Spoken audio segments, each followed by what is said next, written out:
I started just myself, and I started building out a team, and at some point I started buying investment properties because I heard a story about agents talking about um, how they build wealth. And I already I've seen incredible stories of building wealth in real estate through my clients, people who had never owned a home before. I know one gal in particular in Plano who has over $200,000 in equity in a home that she had never had anything like that, close to that in her life. And she called me about renting. But I said, hey, have you ever looked at owning a home? And today her payment is half of what she'd be paying if she were renting, and it's locked in her housing costs, and which is great for her as an owner. But on the flip side, as you start to think about investing, the rents have gone way up. And so, if that was a rental property, if she was renting, you'd be earning a lot more on it. And now she has a bunch of equity that, she can borrow against for her family, which as an investor, you could do the same. You can borrow against those properties. So there's cool stuff we'll talk about doing that. But anyway, yeah, my background, guys, like I said, over 20 years, about 21 full time, I think, in real estate. My first year or so, I wasn't really full time. Today, I own 14 rentals. I think we sold one. I've got 14 rentals. And other than a handful, I think 2 or 3 that are long time tenants that have been there extremely long, or like I've got one who was a couple, I sold their house and I knew what kind of house they kept, like immaculate, perfect, clean people that I knew would never miss a payment in their lives with perfect credit. They were just older and didn't want to own a house anymore. So other than those couple of exceptions, all of my properties are professionally managed, even though I can manage them myself. And they're managed by the Mardia group, by Chris and his crew that are here with us today.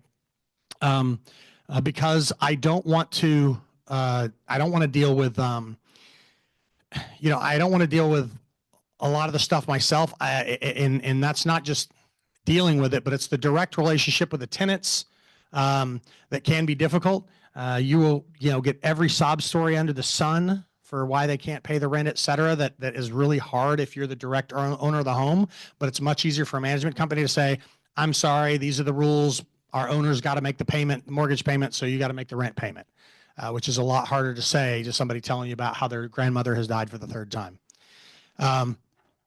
So, and I joke, but I mean, sometimes it's really tragic stuff. They're, kid is diagnosed with cancer and this is why they can't pay you the rent or whatever. But my thought is, when I tell the bank that, they laugh. Like, the bank doesn't stop needing my mortgage. So I don't understand why that should mean someone renting a home doesn't pay their rent.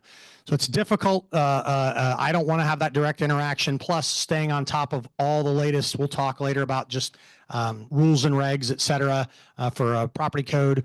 So I leave that to a management company, and most of my properties are financed. I did individual mortgages on them until I got a lot of properties, and then ended up doing a commercial note on them.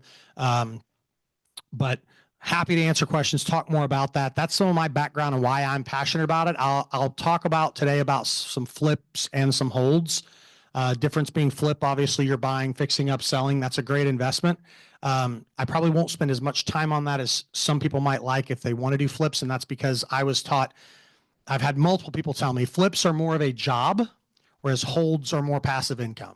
Flips are, I'm going to probably do a lot of work for the next 2, 4, 6 months on this place. It's going to be, if not full-time, certainly a part-time job until I get it ready to sell. And you can make good money on it in a short period of time, but it's a lot of work. It can be quite a bit of work. And if you delegate that on a flip to someone, then your margins go down. You don't make as much money. Yeah, I don't have time to do that, so I'm going to get a GC or somebody to oversee the project. Okay, well, now your margin just went down, your profit just went down.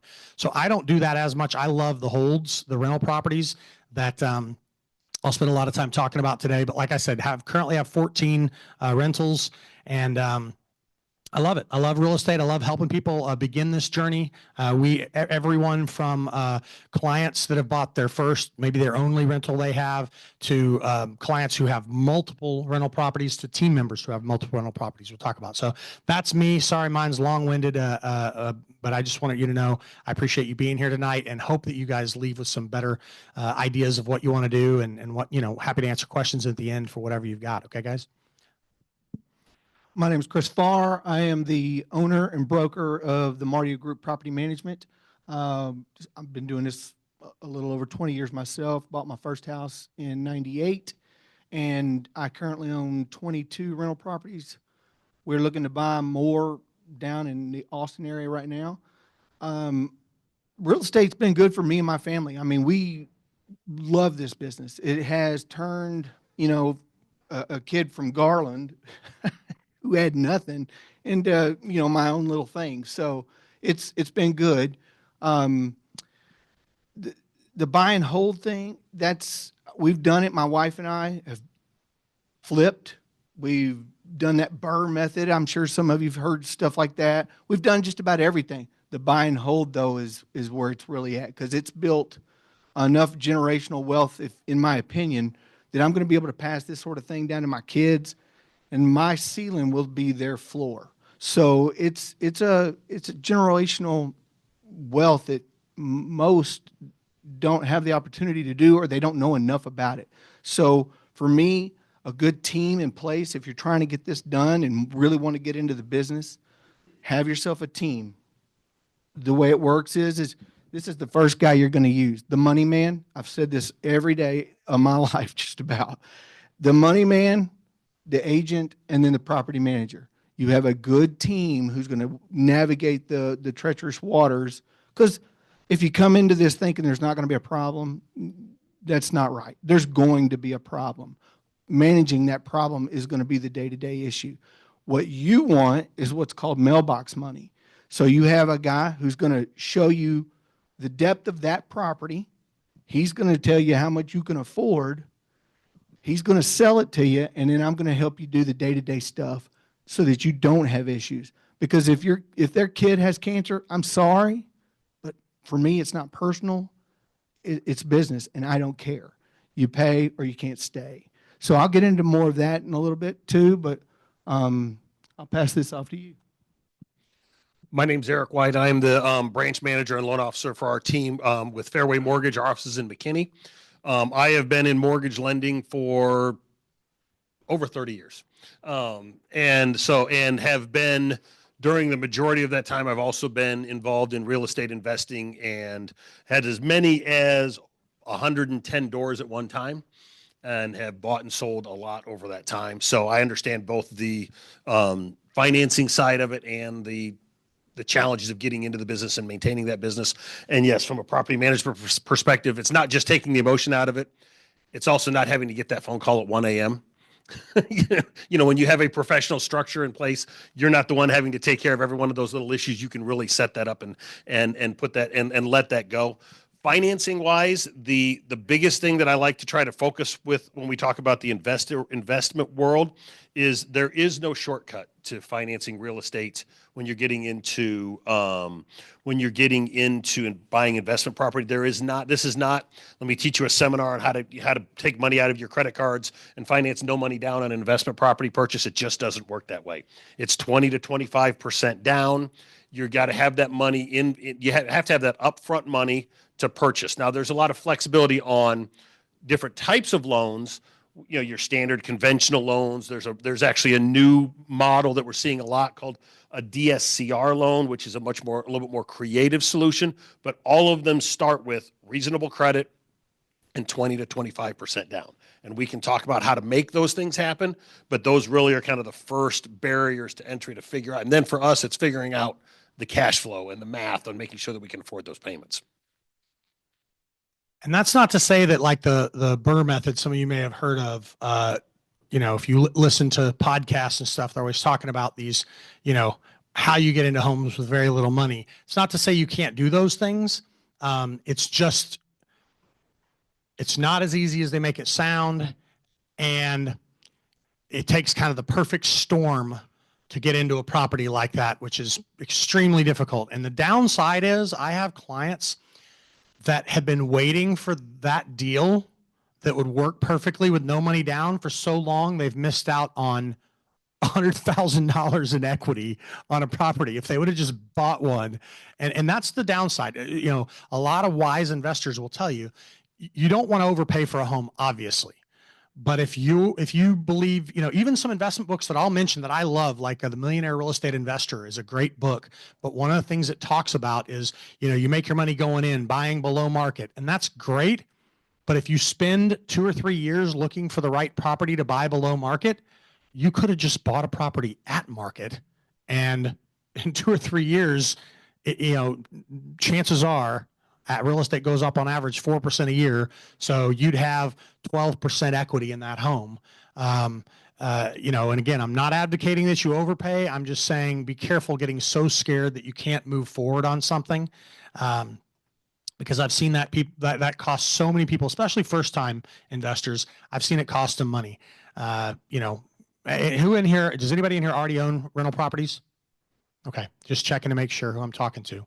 So when you're a first-time investor buying, obviously it's scary, but that's why you have a team. And you don't have to use all of us. You can go out on your own without a real estate agent. You know, and try to find properties. It's just more dangerous because you don't have somebody advising you and going, I wouldn't buy that. I wouldn't buy in this area. I wouldn't pay that price. It's not going to rent for that. You know, you don't have that advisor who, you know, I've been doing this 20 plus years and my business is built around, it's built around referrals. The majority of our business is repeat and referral. And so it's not, I can't just rush somebody into a home because I'm going to be around to sell it in 5, 10, 15 years, you know? And so it's really about the long-term for me as well, you know, not just the client. It's about, I have to be thinking about if they call me in 5 years, 10 years, and they want to sell this place, they've got to be able to sell it and, you know, make money and have made money during the time. So my team and I, we're advising thinking that way. So we're not ever going to advise somebody to overpay, but we're also going to tell you, be careful being too cautious. There's things you need to be super cautious about. I'll talk about that when we get to foreclosures and stuff. I'll talk a little bit about where you need even, you know, more time and to wait and watch before you move. But if you have a solid team of people you trust, if it's not me as your agent, fine. If it's somebody else, that's great. Just make sure they know what they're doing. They own rental property. Guys, if you look at how many real estate agents there are, first off, you know, you can literally throw a rock in your neighborhood and hit 4 real estate agents. Like there's a billion of us. But the truth is, the vast majority, in fact, there was a recent stat that said 73% of real estate agents didn't sell a home last year. That was a National Association of Realtors stat. That means the vast majority, it's a very part-time. I work at TI, and if one of my neighbors says they need to sell, yeah, I can help them. But if that doesn't happen for a year or two, no big deal. The average, if you take all realtors and average it out, it's about 6 transactions a year, meaning they help one buyer and one seller every other month. So a buyer, and then they miss a month, and a seller, then they miss a month, and a buyer. You know, my team and I have been doing 50 plus transactions for I don't know how long. I've had years where I've done 80, 100, 120 transactions. I'm not saying that to brag. I'm saying you want an agent who has experience. So not only do they know how to sell homes, but you need an agent who owns a home. You'd be surprised to learn that probably a third or more agents don't even own a home. They don't live in a home. And then when you talk about owning investment real estate, oh, you're now like less than 10% of real estate agents actually own investment real estate. So just make sure you're picking your team wisely. You don't have to use a property manager. You can do it on your own. I have clients that do, and I warn all of them. So do you know how long you have to fix that AC when it breaks? Do you know if you have to repair the toilet immediately? And what are the rules about, you know, having more than one toilet versus one when you have to repair? Do you know the rules for smoke detectors, locks on the doors? Do you know where those have to be? Peepholes. Did you know you have to have a peephole in the door going out to the garage? And they're like, what? Why would you need that? I'm like, I don't know. It's Texas property code. That's all I know, and that's all I care about. And if you don't know those things, then study the 1,200 plus pages so that you know the Texas property code, or hire someone that does. And oh yeah, by the way, you can't just study it once. you have to stay abreast of all the changes every year. Every January, the new changes come out and you need to stay abreast of those. You know, and then, you know, yeah, what happens? Who do I call if I need to evict somebody? Who do I call if I need, you know, contractors, et cetera? Now I can give you contractors, but like when it gets into eviction and, you know, especially tenant and credit screening and all that kind of stuff, or reporting to credit, like I don't do that stuff. I leave that to property managers. My clients that buy with me, like we don't even list homes for lease usually. I have done that a few times in my career. Normally I say, look, call Chris, they'll list it for lease and do nothing else if that's what you want. They'll just screen your tenants if that's what you want. They'll do the 2 of those if that's what you want. They'll do the full-blown ongoing property management. And the reason they'll do anything is because the majority of people end up doing it all. They'll start with, oh yeah, I don't need that. If you'll just list it, I'll handle everything else. And over time, they'll end up hiring a professional. Same way with mortgage. You know, you could pay cash, but be careful with that because you're leaving a lot of potential opportunity on the table. I have people all the time that say, well, I've got the cash. I don't want debt. I'm like, look, I get if you have $300,000 and you want to go buy a $300,000 house, that's fine. I get it. You don't want the debt. But is there any way that home that's currently renting for $2,200 a month is ever going to rent for less than $1,200 or $1,300 a month? Like it would take World War III and we got bigger problems than you not making that mortgage payment if the rents drop from $2,200 a month to under $1,300 a month. That's not going to happen. So put half down, put $150K down and buy 2 properties, but get mortgages because now you can have cash flow on 2 properties and a tenant paying off 2 properties. It's leverage. I'm not saying over leverage or put yourself in debt, but a mortgage professional who owns investment properties like Eric can advise you on these kind of things and say, hey, I don't want to push you out of your comfort zone. You can buy it all cash, but let me show you what you could do. You know, if you bought 2 properties and have, you know, your tenants pay it down, have cash flow that is kind of equal the cash flow from the 1 property, except for in a few years, you're going to own 2 and now your cash flow is going to double and you didn't put double down. You know, you didn't have to come up with 600,000. You use the same 300. So anyway, that's just the professionals I want to kind of talk about that I've got up here. Guys, here's the deal. I just want you to know on our team, I've got all kinds of professionals. I've got painters, plumbers, electricians, whatever you need. You don't get on my list because you pay money or offer to buy a gift card or anything like that. Now I have people sponsor stuff. Eric has sponsored stuff for us before. The Mardia Group sponsored stuff for us before, but they know sponsoring means we appreciate you. I'll invite you out to this kind of stuff. But the second a client's not taken care of by, I don't care if you sponsored something yesterday. I don't care if you wrote me a check for $1,000 a week ago. Not taking care of the customer is off my list, period. And the vast majority of my vendors, I don't get any kind of sponsorship from because my painter, plumber, electrician don't want to be here. They don't want to be here and speak at these things. But I want these guys to have the opportunity to be here, and I only pick the best of the best. That's the other thing. I'm not going to accept a sponsorship from somebody who's not already done incredible work for my clients. But to be transparent, 98% of my vendors don't and haven't sponsored. I have these 2 guys and a roofer that have sponsored me. And the only reason I allow it is because they've all done incredible work for me. They all continue to do work. Our clients, our team sends people to them because they get taken care of. So anyway, I appreciate you guys being here. Let's move on to kind of some of the benefits of investing. You're here tonight because obviously you think you might want to do this. And so I don't want to spend, an hour on this. I just want to talk about some of the big things like this graphic. It's hard for you to see, but it's one of my favorites because it says it's the most able investment real estate is because it's accessible, meaning anybody can buy it. It's easy to find, easy to understand, and easy to finance. It's appreciable. It goes up historically. Real estate, guys, has never, ever gone down in any given decade in our lives. It's gone down for a year or 2, but historically it's always gone up, and it's 4% average over our lifetime. So that means there'll be years that'll be going up 10, 20% and years that'll be flat or down 1 or 2%, but it's appreciable. It's leverageable, meaning you can buy on margin. You can borrow against your equity that you already have. It's rentable. You can rent it out, make money. It's improvable. You can go you can either pay someone else to do the work, or you can put your own sweat equity into it, improve it, and make it worth more money. I love this stuff because, guys, not all investments are like this. Name me a stock that's improvable. I don't care what great idea you've got for your iPhone. Apple's not listening.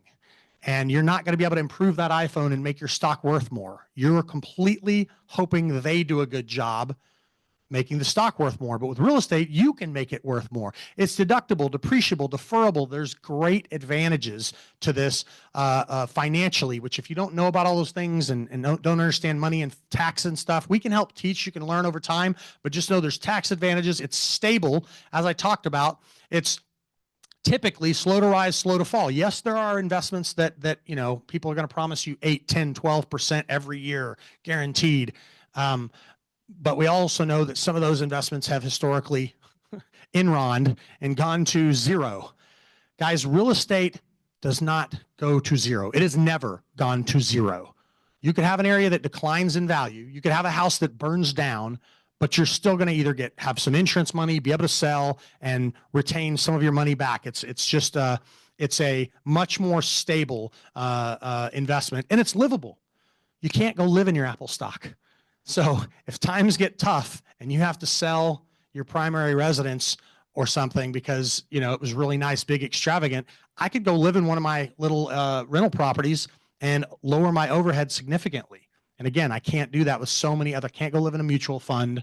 I can't live in stocks. There's so many things that don't have all these able. Why it says it's a most able investment. So, I would say on some of these questions I'll just hit on, and then you guys let me know what you want to comment on them. But when and why to get started? As soon as humanly possible that you're able to and ready to. Why? Because the best time to buy real estate was 50 years ago. The second best time is today. I mean, is there anyone in here that doesn't wish they bought like 20 homes 20 years ago? Anyone that doesn't wish, that says, nope, I definitely do not want homes that are worth 3 times what they were then, right? And the funny thing is, every day when we look back 20, 40, 60 years, no one will disagree. They all say, yes, I should have bought real estate. But when I go, you should buy now, they all go, oh no, it's too expensive. You're not getting it. It goes up. It might go flat, it might go down, but timing the market is a fool's errand, guys. You can't time the market. It's not about timing the market, it's about time in the market. Okay? It's not about timing. No one can time the market. It's about time in the market. If you buy something and it goes down, guess what you do? Hold it. Keep renting it. My brother bought a house, sold it, lost money, bought another house, sold it, lost money, said, I'll never buy real estate again. I said, it's not the real estate's fault that you are buying when markets are hot and you're selling when markets are cold. That's your fault. Hold it through the valley. In another 2 years, it'll be worth more than you paid for it. By a long shot, you'll make good money. Don't say, I have to have a new house right now. But we're in a society where a lot of people have to have it right now, right? They want instant gratification. And that can be dangerous. If you have to have instant gratification, or you're one of those people that has to physically be able to go touch your money and count your money, real estate might not be for you because you may need to leave it and let it sit through a cycle as a house. And that's probably not going to be 5 to 10 years, but it could easily be 2 or 3.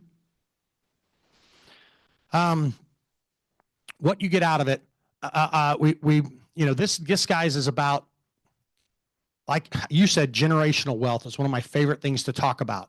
And this goes down to why I encourage people to buy real estate in the first place. That girl in Plano I was talking about that had never had, 50 grand in her bank account, let alone $200,000 in equity she could borrow against. You get generational wealth. You get wealth that other people are giving to you. So this is one of those times, if you ever heard that the wealthy don't work for money, they have money work for them. That's what real estate is. It's taking money from a bank and getting what we call debt service covered, meaning I'm borrowing this money at whatever, 7, 8, 9%. It doesn't matter. If I can rent it for more than that, if I'm paying 14%, but I can rent it at such an amount that I make $200 a month, I don't care. Now, am I going to refi when it goes down? Sure. So that instead of 200, I make 300 or 400. Absolutely. I'm going to do that. but I don't ultimately care as long as the numbers work and I'm making money, I'm covering my debt service, I'm good. And I don't believe it's an inflated rental market that's going to go down. I believe we're in a good area that's going to continue to go up. I'm okay with that.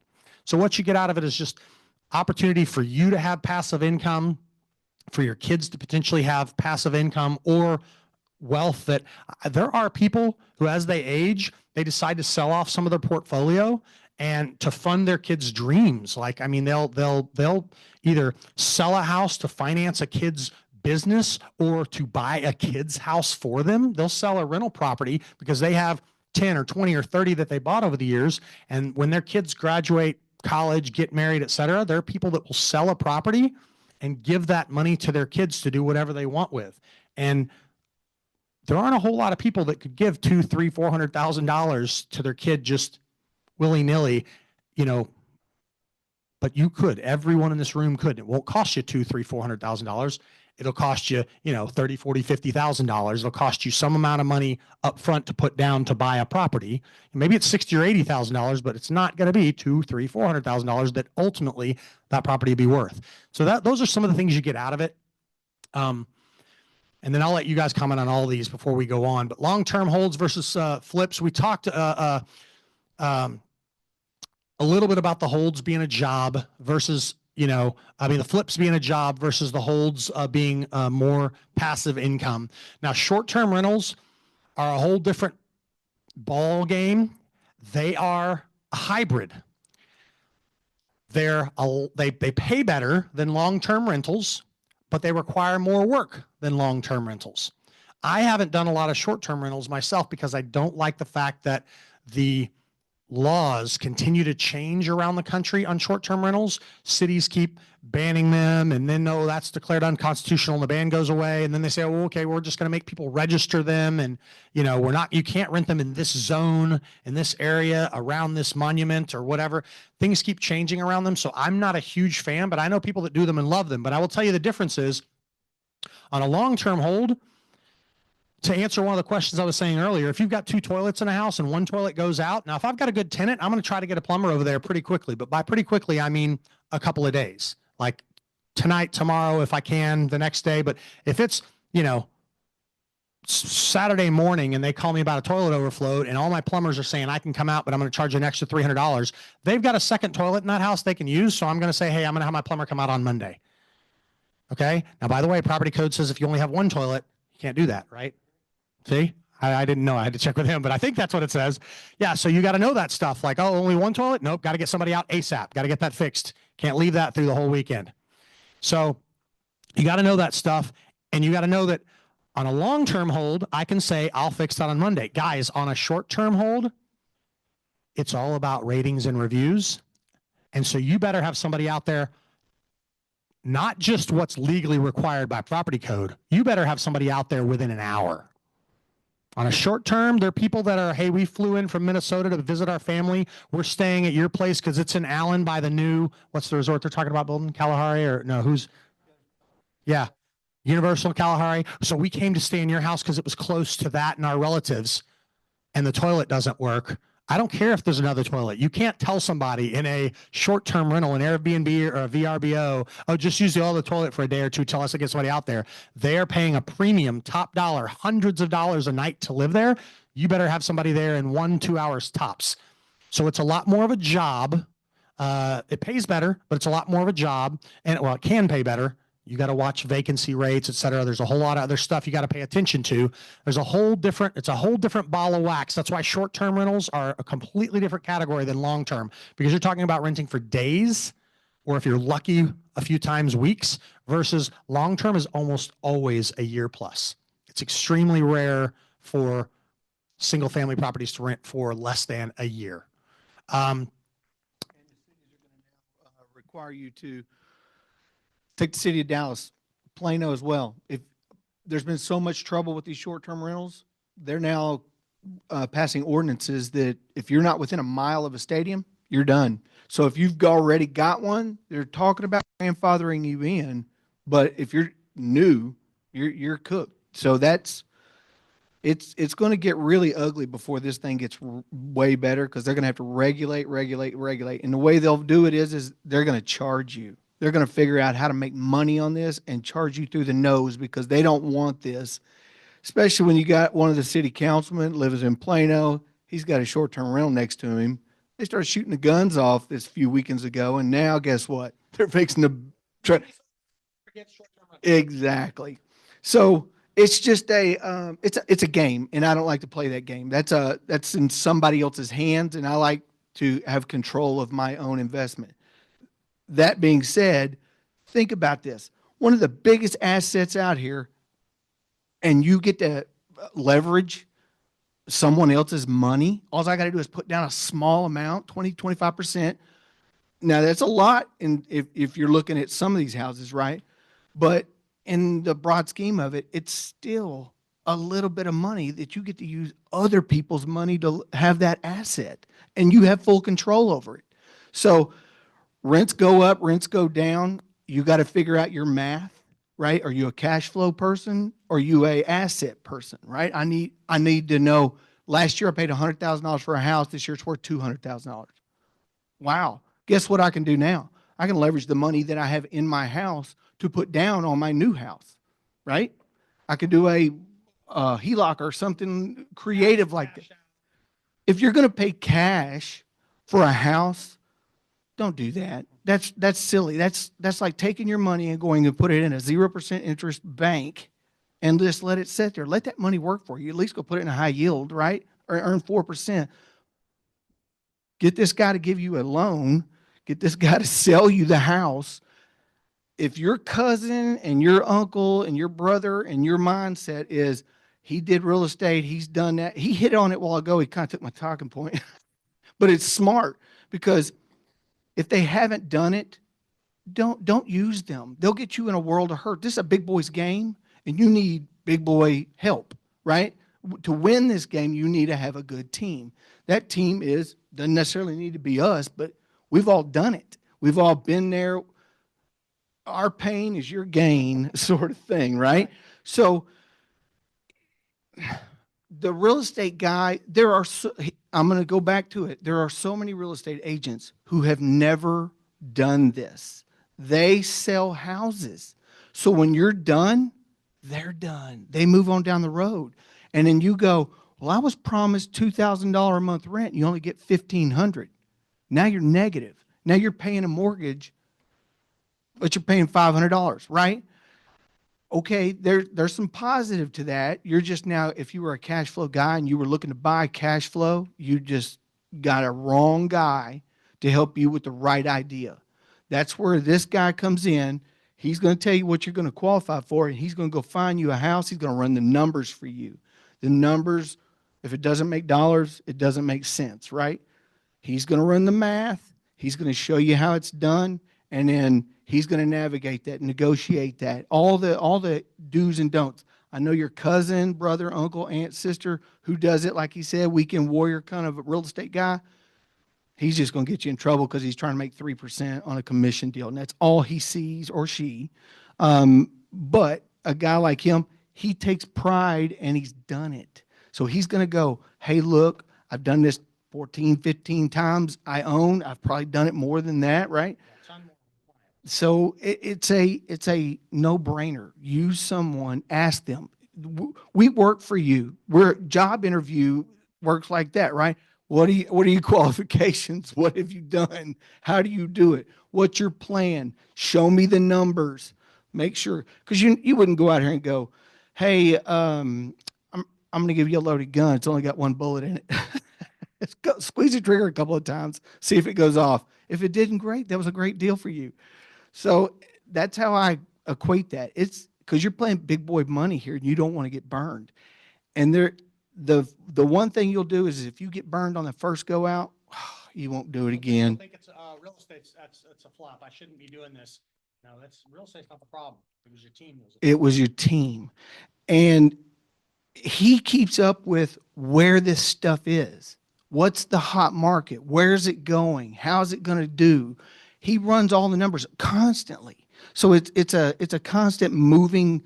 The circle used to be south. Now it moved north. That's moved even farther north, right? Sherman's a great area right now. he's got someone on his team right here, Sherry, who's bought a few houses in Sherman. Sherman's booming. So Anna, Melissa, all those, the ring has moved. It used to be south, now it's north. And who knows, it may move again. But if you are thinking of doing this, whether it's us, get into it and make it happen, because it's great. I'll touch on a couple things. Just circling back on short-term rentals, just briefly. There's really two different types of short-term rentals. We're seeing a lot of people that are jumping into short-term rentals because they look at the cash flow. Short-term rentals in urban neighborhoods, that property in Plano, that property in McKinney, that's a totally different world than, let's say, short-term rentals in a short-term rental area, like a Broken Bow, or like a Fort Lauderdale or Marco Island or someplace like that, where that's the industry. Because then you get professionals that understand that short-term process. They understand how to dynamic price on a week-by-week basis based on demand. That's very different than a one-off short-term rental, because the numbers look good in a neighborhood where it isn't really friendly to short-term rentals. So very different worlds, and they can create very different cash flows. I own a short-term rental. I've seen it. It's all about the property manager. We've got a short-term rental that's hours away. It's all about the property manager. We lost money for 2 years, switched property managers, and it's rented every week. It's purely the property manager that knows the market. Short-term rental is so much of a micromanaged day-by-day game. But the other thing is, when Ryan was talking about holding properties for the long term, there's two things that I see. I've been in this long enough. I've seen people get into real estate. I've seen people get burned by real estate. There's usually two things that cause people problems. Number one, it's not going in with their eyes wide open, trying to get the deal on the property. It's one thing to put 20% down on a property, but if you don't understand all of the money you have to put into that property, and now 6 months, a year in, you're short cash flow because you didn't understand, because you didn't have a good realtor tell you you're going to need to deal with this, you're going to deal with that, the roof's going to need to be replaced in 2 years, and now you start having cash outlays that you didn't expect.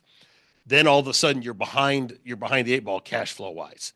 The other thing is it's all about monthly cash flow. You have to have it rented to cover your payment. You need to make sure that you have assessed that property will rent for what you need to cover the payment, plus usually, hopefully. If you're buying a property and you don't get good advice, you think it's going to rent for $2,500, it rents for $1,800, your mortgage payment's $2,200. Now you're feeling pain every month. You're funding that every month. And most people aren't built to get into real estate and fund the property every single month.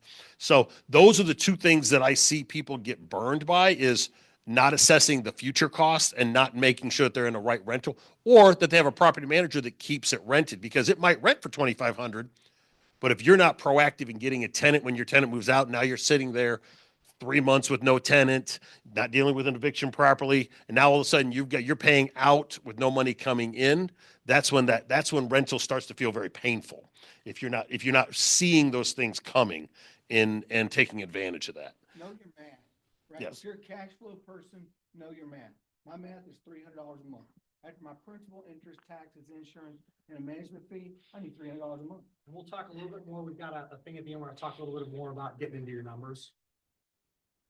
The biggest thing that we're seeing right now, we are at the highest point, I think, statistically ever. At least it was last year. I've looked at this year's statistics. People have more equity in real estate than they've ever had before. What that means is, a lot of people, most of us, own a house, even if it's just your primary residence. That means you have untapped equity that you can use to start that real estate. You don't have to have $100,000 in a money market account to start buying real estate. You may have $200,000-$300,000 in equity in your current property. I've got a client right now that today, she just finalized her contract. She owns a property. She owns a rental property that used to be her primary. She moved out of the state. She still has that rental. She only owes $60,000 on that property. It's worth $300,000. She's refinancing that house to buy the house next door. And now she's turning that one rental into two rentals. So she's taking money out of one, and that's her down, not taking a dollar out of her savings and buying that next property. That's beautiful. Yes. And that is, that's guys, that's something that when we talk about, anybody in here, here, I'll just give a quick brief definition. If you don't know what buying on margin is, so you can buy, when you own stock, you can buy on margin. The problem is that means basically if I own $100,000 worth of Apple stock, I could potentially borrow like, I don't know what the percentage they'll give you. Let's call it 50 grand additional. So I could take 50 grand out of the $100,000 worth of Apple stock. I don't have to sell it. They'll loan me 50 grand to go buy 50 grand worth of some other stock or additional Apple or whatever. I go buy on margin. But the problem is if the Apple stock goes down in value, you get what's called a margin call. That's a bad day. That's where basically your stockbroker calls and goes, hey, your Apple's gone down. And by the way, your other stock you bought, it went down too. So we can't really sell it to cover it. So we need you to just write a check to cover the amount that went down. The beautiful part about real estate, no margin calls. Full control. So if you borrow from that, let's use that example Eric just gave. You have a house that is worth $300,000. You only owe $60K. Somebody goes and says, I'm going to borrow $100,000 to go put down on another $300,000 house. That will make it cash flow. When you're putting 33% down, it'll cash flow. Okay. So you're going to go buy, let's just say one other property with $100,000. This one still cash flows nicely because they only owe 160 on a property that's worth 300,000 that's probably renting really well. So they're still cash flowing really well. Now they have another one that cash flows. And if either or both of those property values go down, there is no margin call. The bank doesn't care. You just keep paying your monthly payments and eventually the values of the house go back up and it's all good. And that's a huge difference between, the equity that you can tap in a home and the equity you can tap or the potential, the margin that you can borrow against in stock and stock and mutual funds and REITs and so many other things you can invest in this world. I always ask people, name me an investment that you can put 25% down and in 10, 15, 20, 30 max years, you'll own the whole stock or the whole mutual fund or the whole REIT.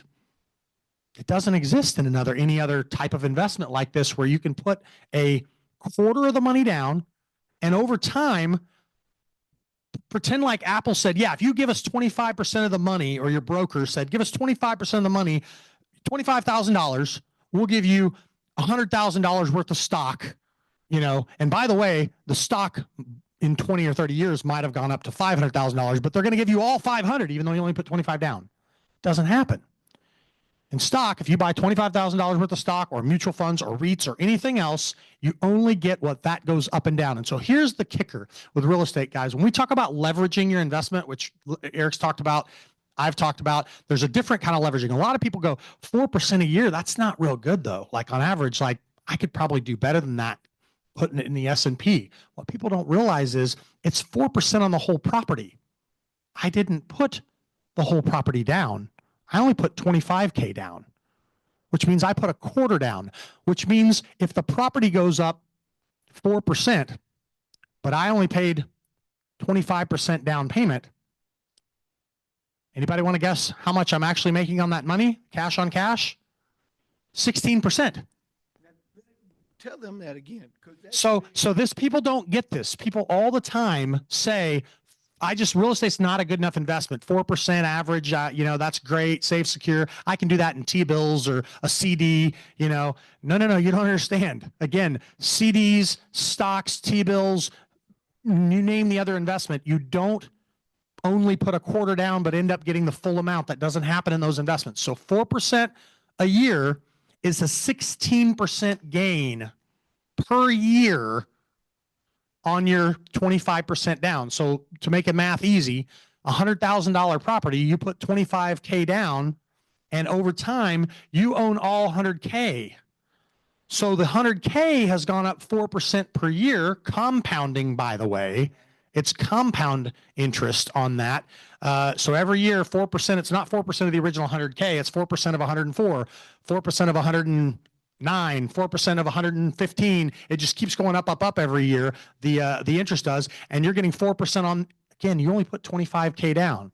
And so that's the magic of the benefit of investing, is that at the end, when you cash out in 20 years or 30 years or 15 or 10 or whatever that house is worth, if it's paid off, you get all of it, not just your 25% back, which is why the returns are so good in real estate investing. If you end up paying it off, you can keep the asset and borrow against it. And then let the renter do it again. So you can be your own bank.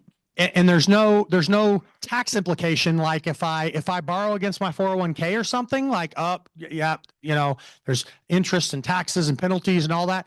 No penalties.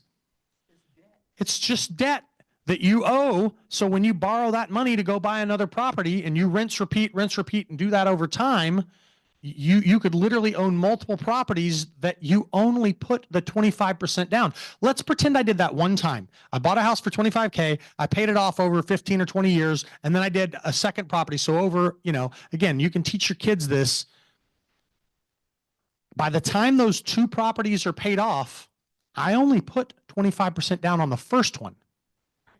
So now it's not 16%. It's like 32%.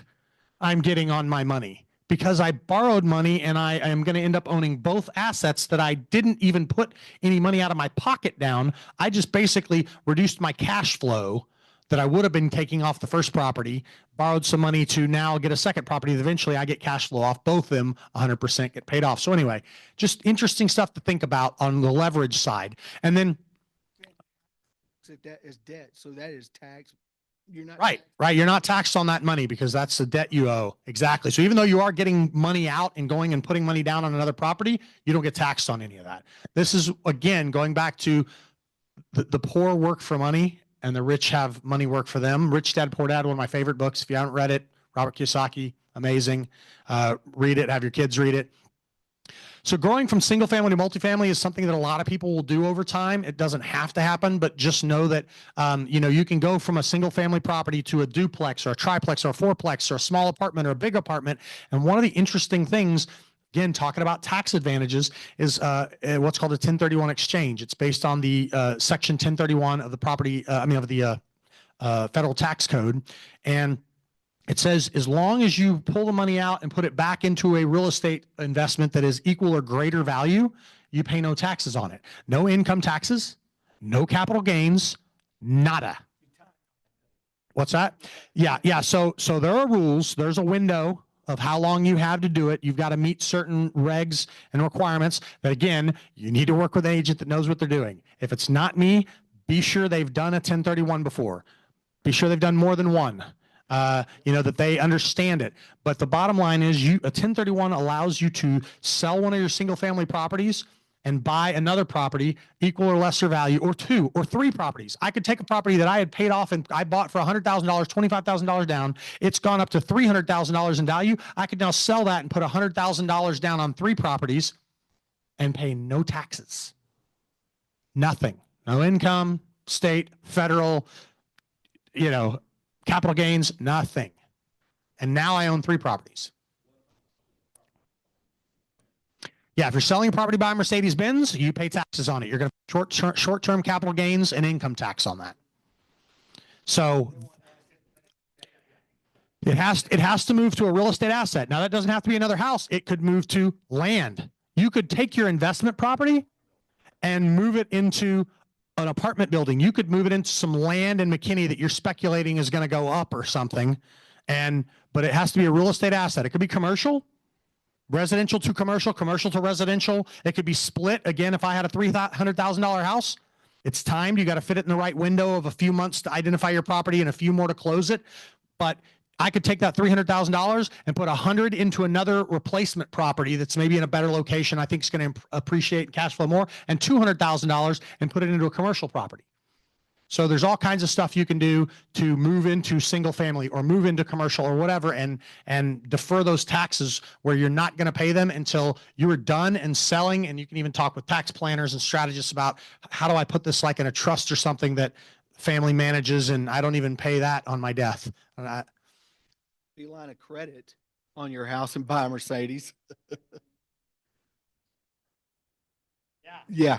Well, don't buy a Mercedes with your house money though. Right. Yeah.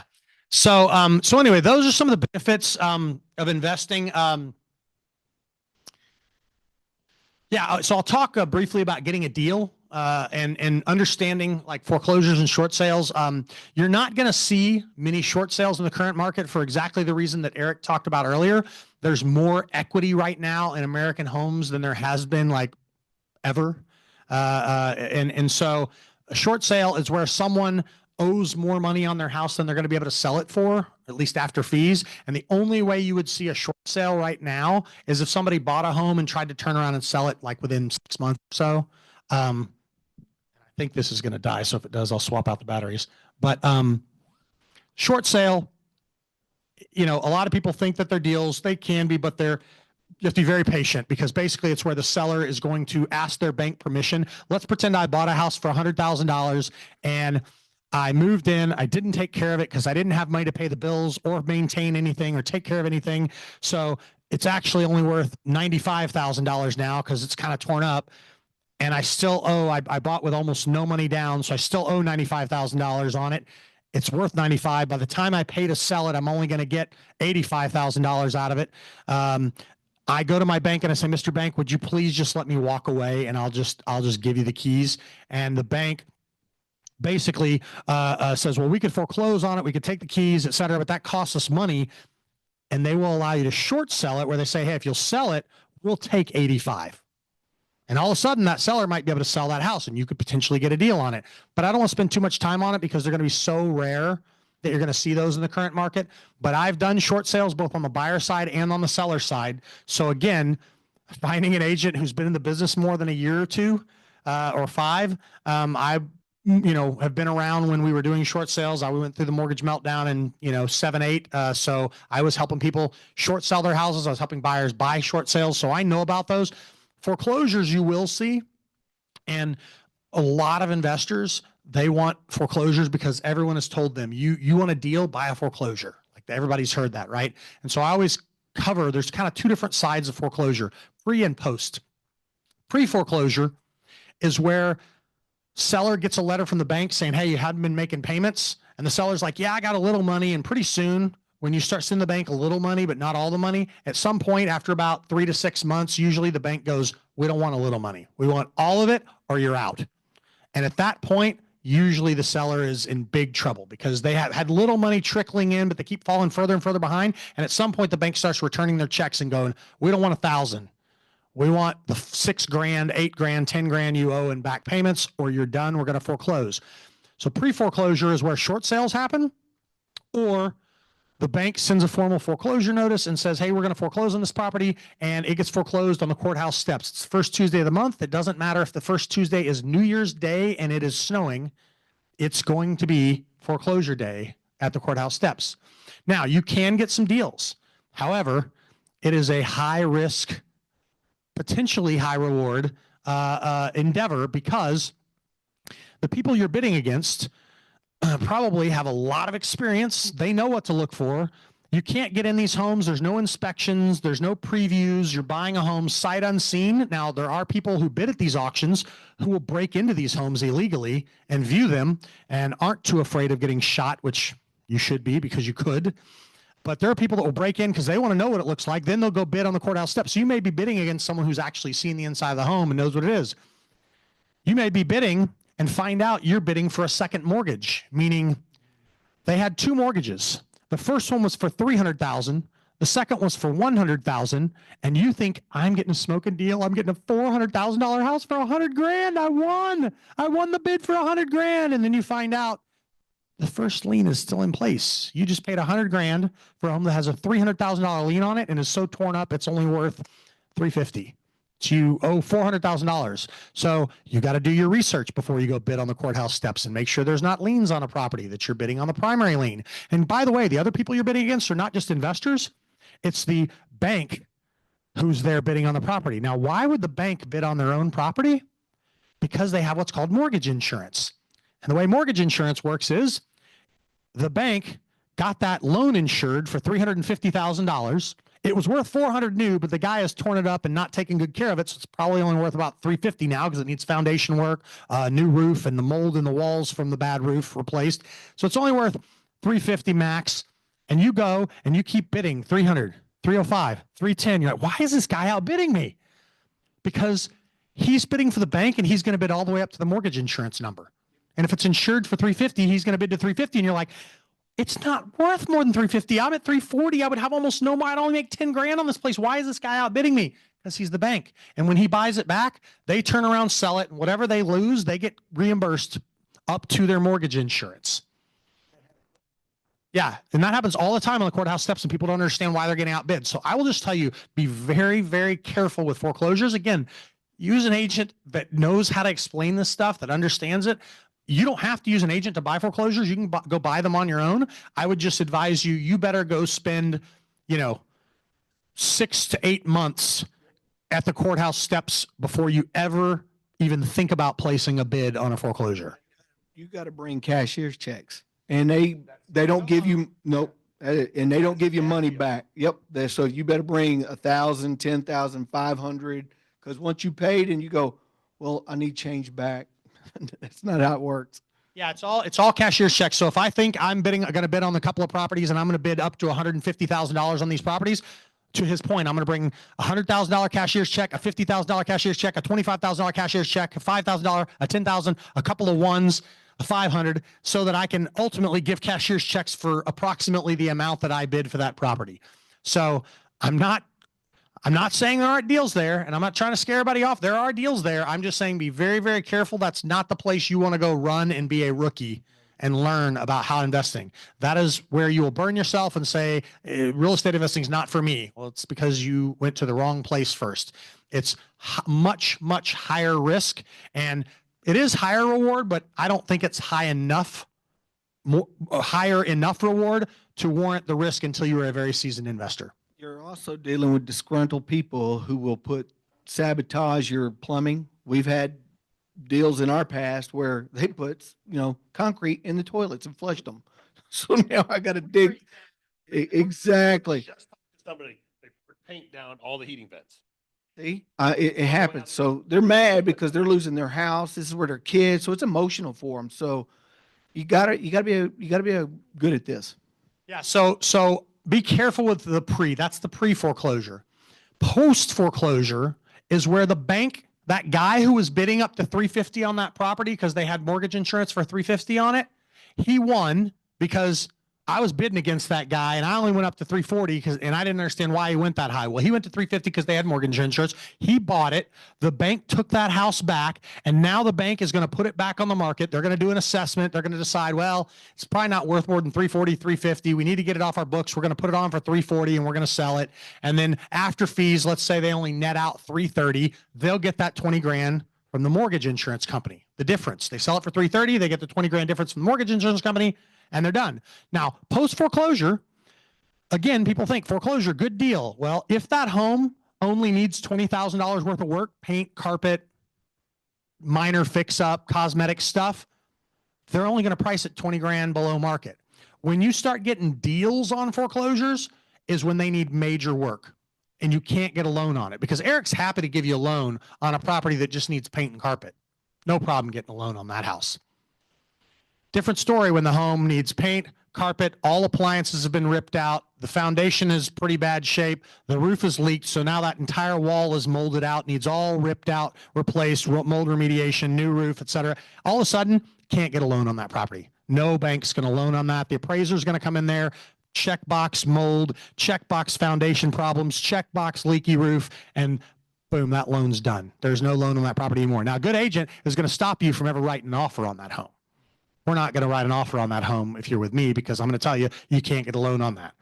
You could potentially get hard money, which we'll talk about that. That's where, basically it's a 100% legal and legitimate loan shark.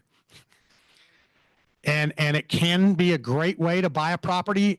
In fact, a lot of times they'll talk about this in the kind of when you're listening to Burr method, they'll talk about, how, you can potentially borrow using somebody else's money. And if you do it fast enough, only make a payment or two and then get it fixed up and turn around and sell it. They're talking about doing that with hard money, where you're borrowing, you're usually paying some money up front, a couple of points up front to get the loan, super high interest rate, on the loan. It's going to be 10, 12, 14% on the loan. But hopefully you're only going to have that loan for 3 months while you rehab it. Then you're going to turn around and either sell it or refinance it, because now you've fixed the foundation, you've fixed the roof, you've fixed the wall, and you could potentially turn that into a home that Eric would loan on now. And he'd allow you to do a refi where you could pay off the hard money and you could now rent that out. But that's where you get the deal. That house that needed $100,000 worth of work, instead of 10 or 20, it needed 100 grand worth of work. That home is going to be priced 120, 130, 140 grand below market, because the bank knows nobody's buying this but investors. And so we need a deal. We got to lure investors, and there's got to be margin for them to fix this place up, turn around and sell it. So just know, if it needs a little bit of work, the kind of work that most amateur investors are willing to do, like I'm willing to paint, I'm willing to do carpet, I'll put a new appliance in, it's going to have a little discount. It's not going to be a huge discounted great deal on a home. If it needs a ton of work, that's where you start getting good discounts from the bank on those foreclosures. And that's the problem. Right. So to Eric's point, if you think it's 80 grand worth of work and you start to pull back that wall, pull off the sheetrock, and you realize, oh, it's not just sheetrock it needs.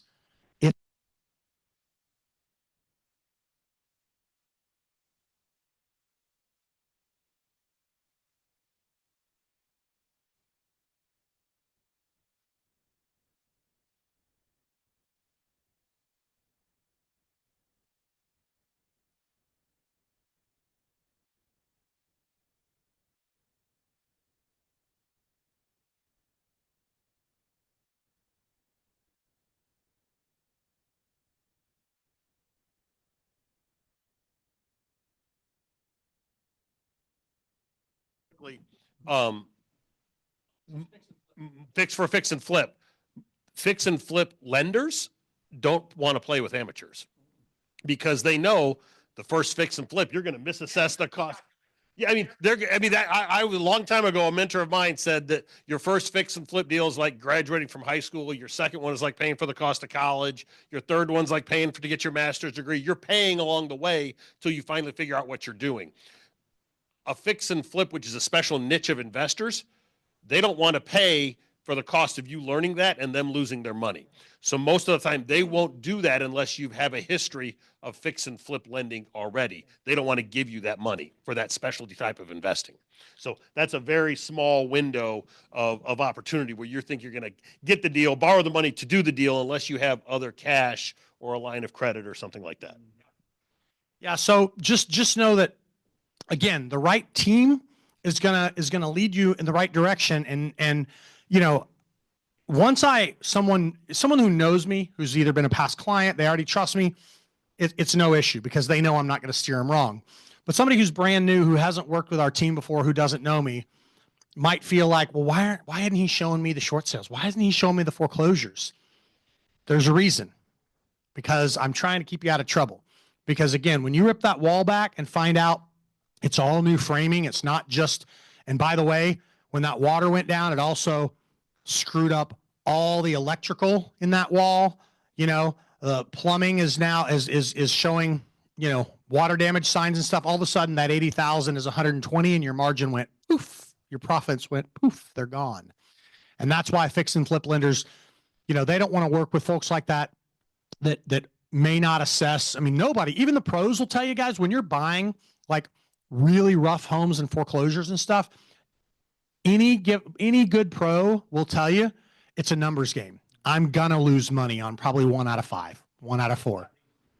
It's not HGTV. You don't make $100,000 on everyone. It's not, you know, love it or leave it. What is it? Fix it or flip it, whatever. It's none of those. All those stupid shows make it look like you make 100 grand on the good ones and you make 80 grand on the bad ones. No, most people are making 40, 50 grand on the good ones and hoping, if I can do that, if I can make 40, 50 grand flipping 3, that's 120 to 150, so that the fourth one where I lose 40 grand, that's cool. Let's just takes out of my margin. I still made 80 to $100,000 and they're okay with that.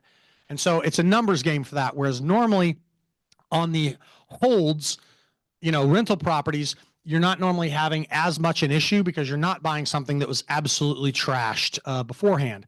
You don't have to buy turnkey. There's no reason why you can't buy a home that's a little rough, that needs paint, carpet, etc.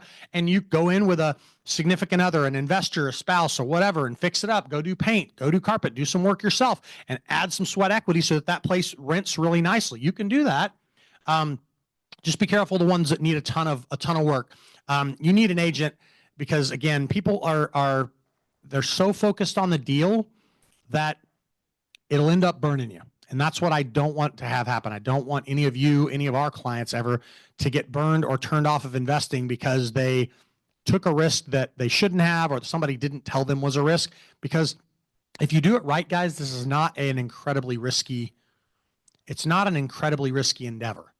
Especially like holds, long-term holds are not super duper risky. If you follow some of the stuff that these guys have told you, like having, being prepared for, the deductible, if you needed, a new roof, you might need to have a few $1,000s set aside. If you can't have, or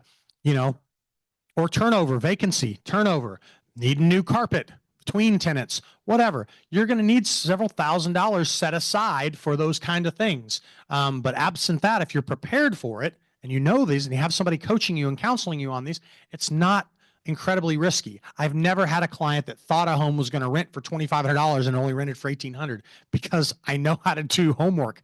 I know how to do the math and show them. Now I might tell them the comps are between 2,200 and 2,600. So I would run my numbers if I were you based on 2,200. But then when you put it on the market, put it on at 2,550 and see if you can get more. And if not, pull it down. But I'm very confident it'll rent for 2,200 plus. I might have that conversation with you, but my team that you would work with in finding properties is never going to tell you, oh yeah, it'll rent for 2,500. Don't worry. And it ends up renting for, $2,000 a month. That's not, it's not how we operate. And it's not. Yeah. Yeah. I mean, short of, again, yeah, obviously can't control the future.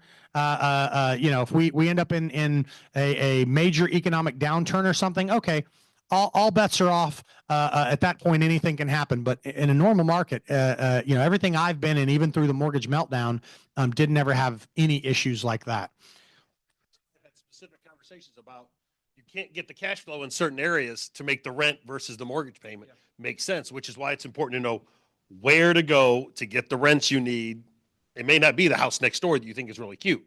It might need to be in Sherman or Garland or different places like that to get the cash flow to work. Here's the other thing. You think about it, 40 years ago, 1980s, right? The interest rates were in the 18 to 20%.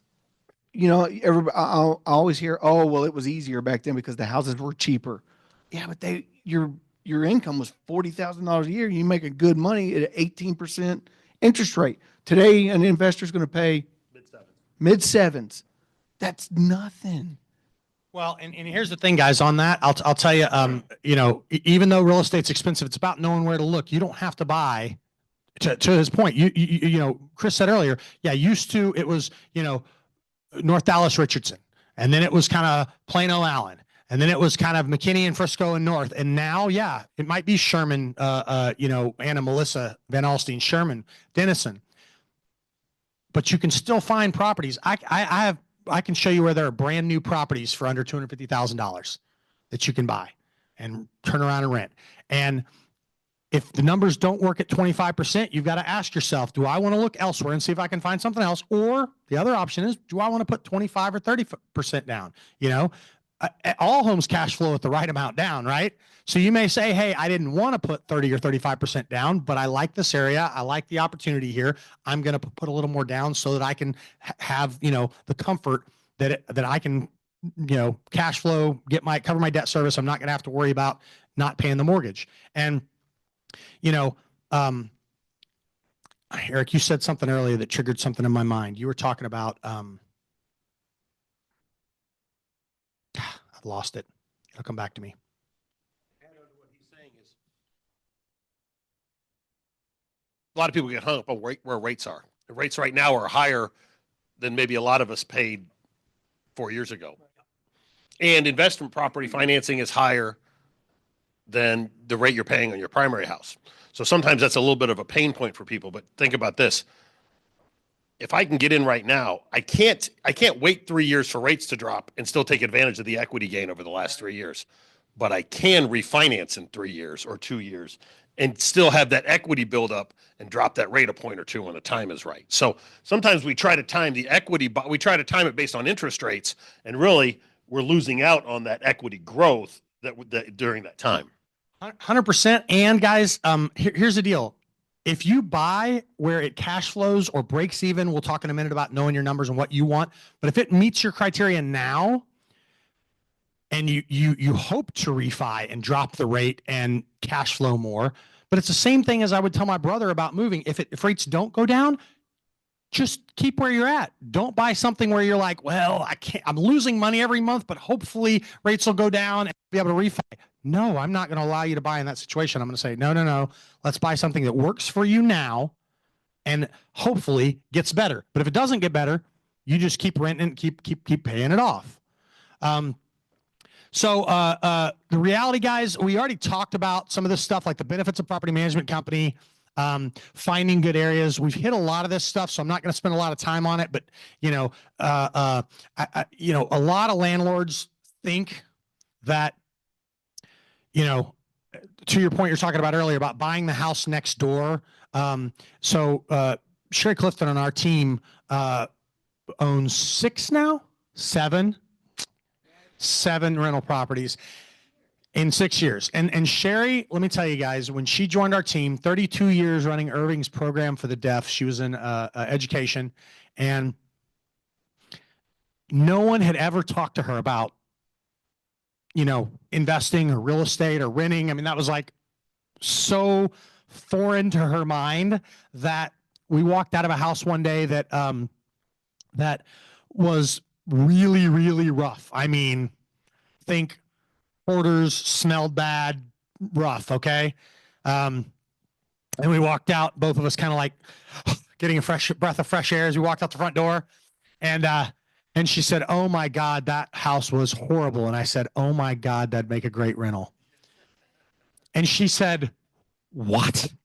Like literally with the most disrespectful, "Are you stupid" tone I've ever heard out of Sherry. She's very respectful.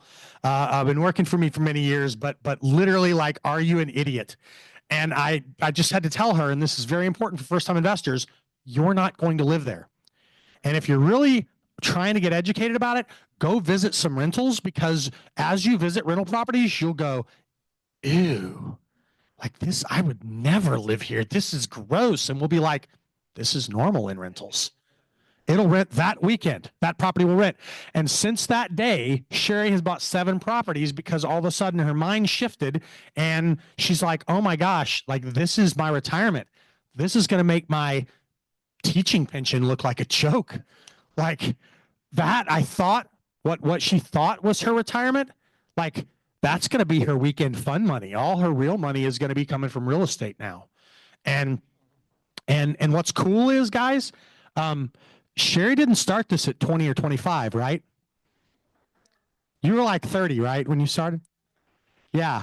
So in her second career, Sherry started this and has bought 7 properties in 6 years. So it's about being purposeful. And Sherry's been very purposeful and has how many of them paid off already? Yeah. So kudos, congrats. Very proud of her. So anyway, I just, there's, and we study the areas. So yeah, we're going to tell you where you can buy, because yeah, you probably can't buy the $350,000, what was a $150,000 starter home in Allen, 15 years ago. That's now a $350,000 starter home. You probably can't buy that. The numbers probably won't work. But we can say, hey, look at this $250,000 house in Sherman. The numbers work great on that. And again, you might go, I don't live in Sherman. You don't have to live there. TI is building a new plant there. There's crazy growth. They're building new casinos up there. They're building new housing developments. There's crazy growth up there. And you need somebody who can educate you about these things and kind of explain why that might be a much better investment than you'd think. Find a good team who's going to educate you about these things. Your common landlord mistakes. I know Chris could talk a billion of these, but I've already mentioned about just it's a lot of it's about thinking you can do it yourself. I can't tell you the number of landlords that think, well, I don't need property management. I don't need to pay somebody to collect the rent every month. Like I can do that, collecting a check every month. The problem is when you are on vacation with your family and you are headed to the, Disney park, you're literally on the tram to Disney and you get a call that says, hey, I didn't call you last week when the first toilet broke, but now the second toilet broke and there's sewage coming up through the sinks, the shower, and the other toilet. And I think we need somebody here immediately. Okay, your vacation is shot. It's ruined now. When you have a property manager, I get a call and they say, hey, we had this problem. We've already had somebody come out. Do you want us to fix it? It'll cost this amount. Or do you want to get a second opinion? Do you have someone else you want out, Ryan? Because they know I'm very particular about, I have my own vendors I might send out. I might not, depending on what it is. But they know my particulars. They've got notes in the file. Crazy, anal guy, wants to have his own people come out. And so they know that about me and they'll call it. Hey, you want us to fix it? It's going to cost this amount, or do you want to have your own guy come out? And I make a call right there on the phone. And instead of it ruining my vacation, it's 5 minutes of my time. And I'm like, before I'm off the tram, I'm done. And I'm about my vacation with my family. So common landlord mistakes, thinking that it's just picking up checks, and those calls, they never come at 2:00 on a Tuesday while you're at your desk going, wow, I'm all caught up. I have nothing to do. They come at 2 a.m. Right. Yeah. The welfare call from the police at 2 a.m. Yeah. So just, and this is not about, it's not all nightmares, guys. There's plenty of sunshine and rainbows. But when the nightmares do come, it's not fun when A, you're the only one to handle it, and B, you've never handled that before and you have no idea what to do with it. And now all of a sudden you're trying to jump on landlord forums to read online how you should handle this problem. You're going to panic and you're going to call Roto-Rooter. Roto-Rooter's going to go out there and fix it and give you a bill for $600, right? And you're just going to pay it and you're going to go, dadgum, that's a mess. They're going to call me as your property manager. I'm going to send my Roto-Rooter guy out there and he's going to go, Chris, I got a picture of a bottle cap or hair or something. Baby doll's head. Right. And guess what?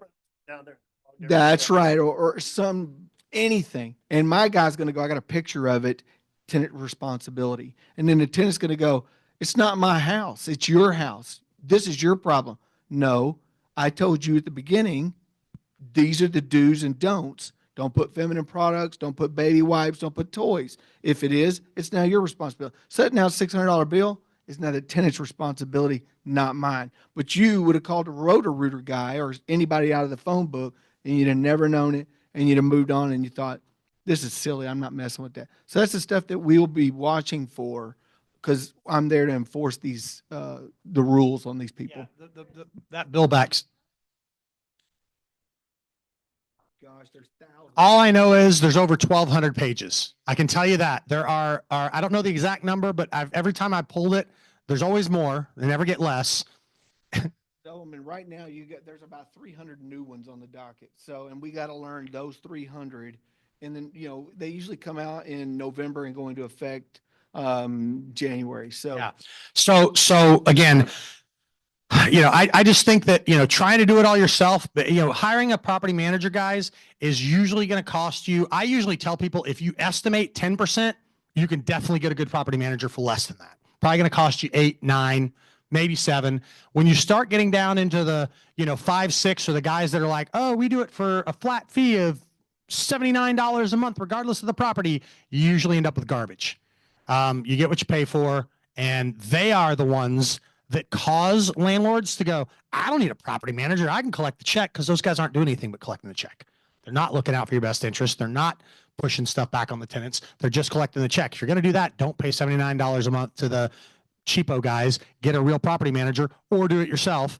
But if you're going to do it yourself, for God's sake, study the property code, learn it, take some classes, and learn what it takes to be a property manager. Property code is big. So let's say you end up having to evict them because they didn't do something and you didn't do the property code right? The judge is going to throw this thing out and you now down more rent, more money. They've tore your place up. You got to, even in an eviction, if you didn't, depending on what court you get, if you didn't dot an I or cross a T, exactly right, they've got advocates down there, right? Especially in Dallas. They've got people standing down there to go, let me see your paperwork. I'll just look it over real quick for you. Tell them this. And then you're standing in front of a judge going, they haven't paid the rent. And the judge goes, well, is it going to affect your kids? Well, yeah, it's going to affect my kids too. What, but you didn't cross a T or dot this I in this position, and we're going to have to toss this out, refile. Right, documenting damages, for what the home's like when they come in, what it's like when they go out, going through the home every year and updating that. What's going on with the home, what's the condition of the home. This is all stuff that property managers do for you. And so again, I don't want to make it sound scary, because it's not when you have the right team in place.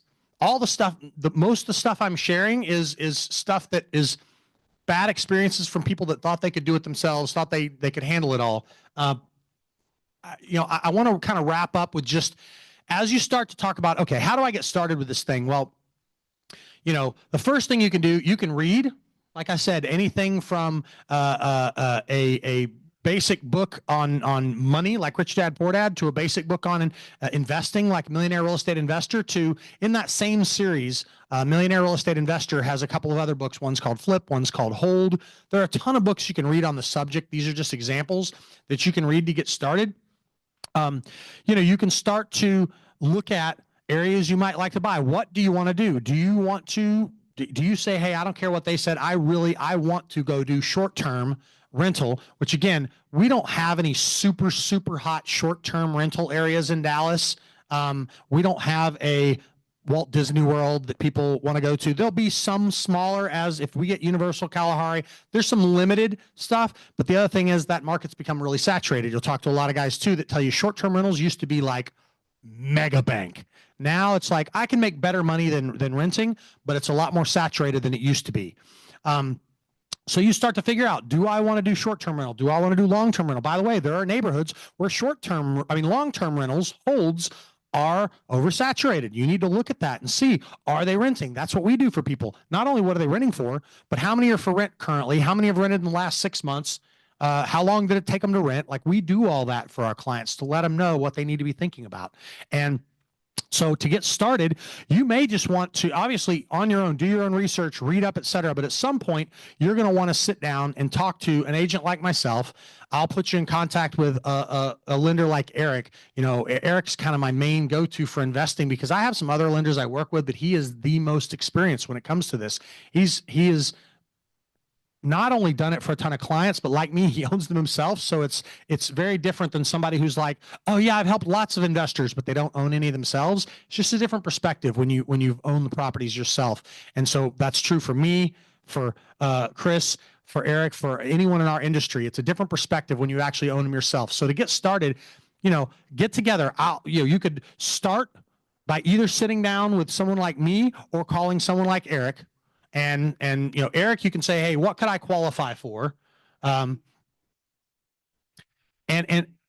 you got to know the numbers. And so if you want to sit down with me, I can talk to you about basics and a little further education about what we're talking about today.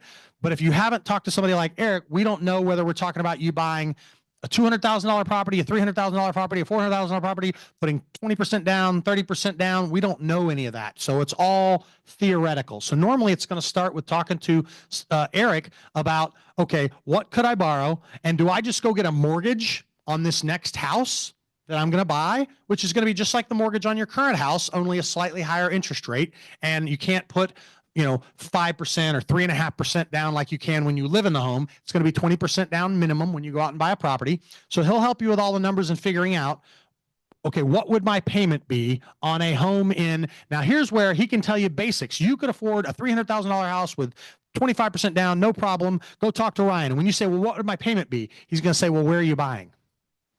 Because that's going to change the taxes and the insurance and some other stuff. And so he can go, I can give you a rough number, but go talk to Ryan, because once you get your place that you're actually looking and narrowing it down, I can give you a more precise number. Yeah, HOA dues, insurance, taxes, all that stuff is going to change based on your area. So usually it's going to start with talking to a lender, unless you're buying all cash. And he could, he can talk to you about a purchase loan for the, property that you're buying, the other stuff we've talked about, you've heard people talk about, a refi on your current house, cash out to use cash equity out of your own house to go buy another property. He can talk to you about that kind of stuff.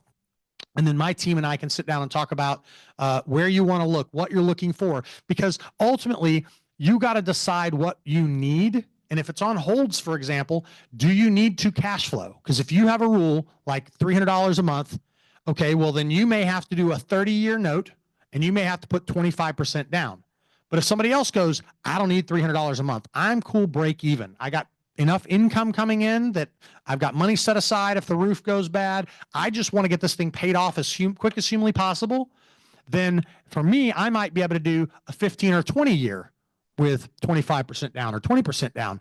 And all of a sudden my profits go down. I'm not cash flowing, but my goal when I buy my properties is not cash flow. My goal is payoff. I want my properties paid off ideally. And so I'm less concerned with monthly cash flow and more concerned with how quickly can I get them paid off. So we start looking at those numbers and talking to Eric about, okay, what does it do on a 30-year versus a 20 or a 15? What does it do if I put 20% down versus 25 or 30? Because also not only does the down payment, obviously higher down payment decreases your monthly payment, of course, right? But you also sometimes get a slightly better interest rate when you have more money down on properties because it's less risk for the lender. So anyway, there's stuff like that that he can cover and go over with you. But you got to start to figure out, like, what is important for me? Am I trying to get properties paid off ASAP? Am I going to try flips? And I need to, I'm going to sit down and talk to Ryan more about how do I find really rough properties? Let's talk more about this hard money stuff where, I don't have enough money in my 401k to put it all down to buy all $300,000, $200,000 cash, but I could put 50 or 100K down and get hard money for the rest. Okay, I can talk to you about that. If you want to talk about flips, we can talk about that and how do we, try to locate these properties and what could they sell for afterwards. I can tell you, you could buy it for 2, but if you put 50 into it, it looks like it would sell for 3. We can talk about that stuff. But that's all kind of sitting down after you've thought about what you're thinking you want to do. Let's get together and let's talk about how does that actually look in practice.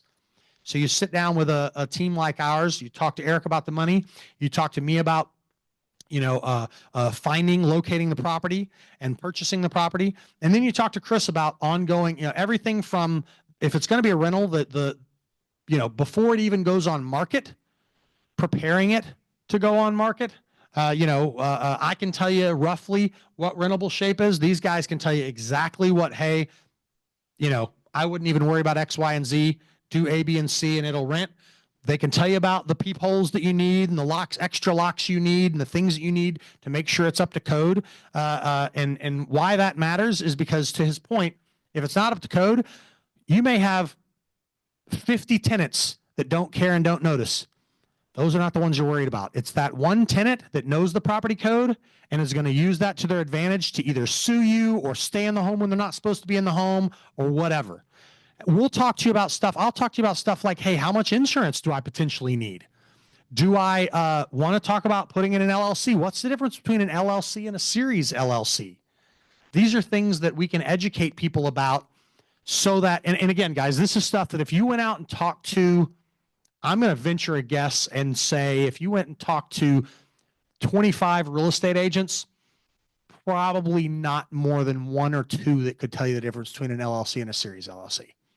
It's just not something they teach in real estate school. It's not something you ever deal with in helping people buy and sell single family homes that are going to be their owner occupied residence where they're going to live. You don't deal with that stuff. So the only way you learn about LLC versus series LLC is you have lived it. I have a series LLC set up. I looked into LLCs. I know the pros and cons.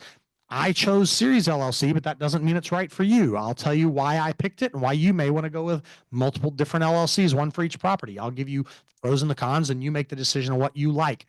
Again, that's just experience, and you've got to start to figure out what to look for. And absolutely depends on your circumstance, what you're trying to do, what you're trying to accomplish. I think next up we'll get into questions, but I don't want to take too much of your time tonight. I want to let these guys wrap on any overarching points that we didn't hit on. Anything you guys want to say before we get into questions? One thing that we talked about just before this was kind of getting started and kind of learning the process. And I'll tell you a little story. as an experienced investor, that when I was young buying properties and didn't have a great realtor, and I was buying very aggressive properties, very, very cheap. The numbers look good, but they weren't in the best areas, which sounds great. The math looks great. It isn't always just the math.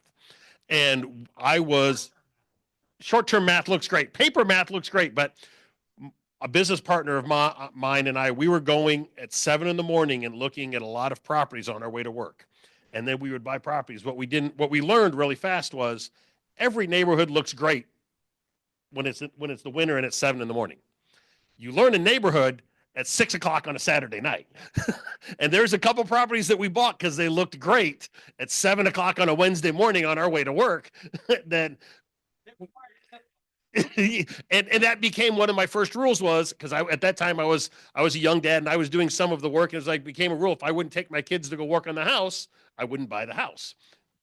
That became because I learned, because I went to the neighborhood. So if there's an area and they say, hey, this is a great area, the numbers work, probably go visit, drive around. I see, as a lender, I'm licensed in about 20 different states. And one of the trends that we're seeing, and we saw it here with California money coming into Texas. Well, there's Midwestern markets where the numbers are, you can go buy a house right now for $80,000. Well, California money buying an $80,000 house sounds really, really good.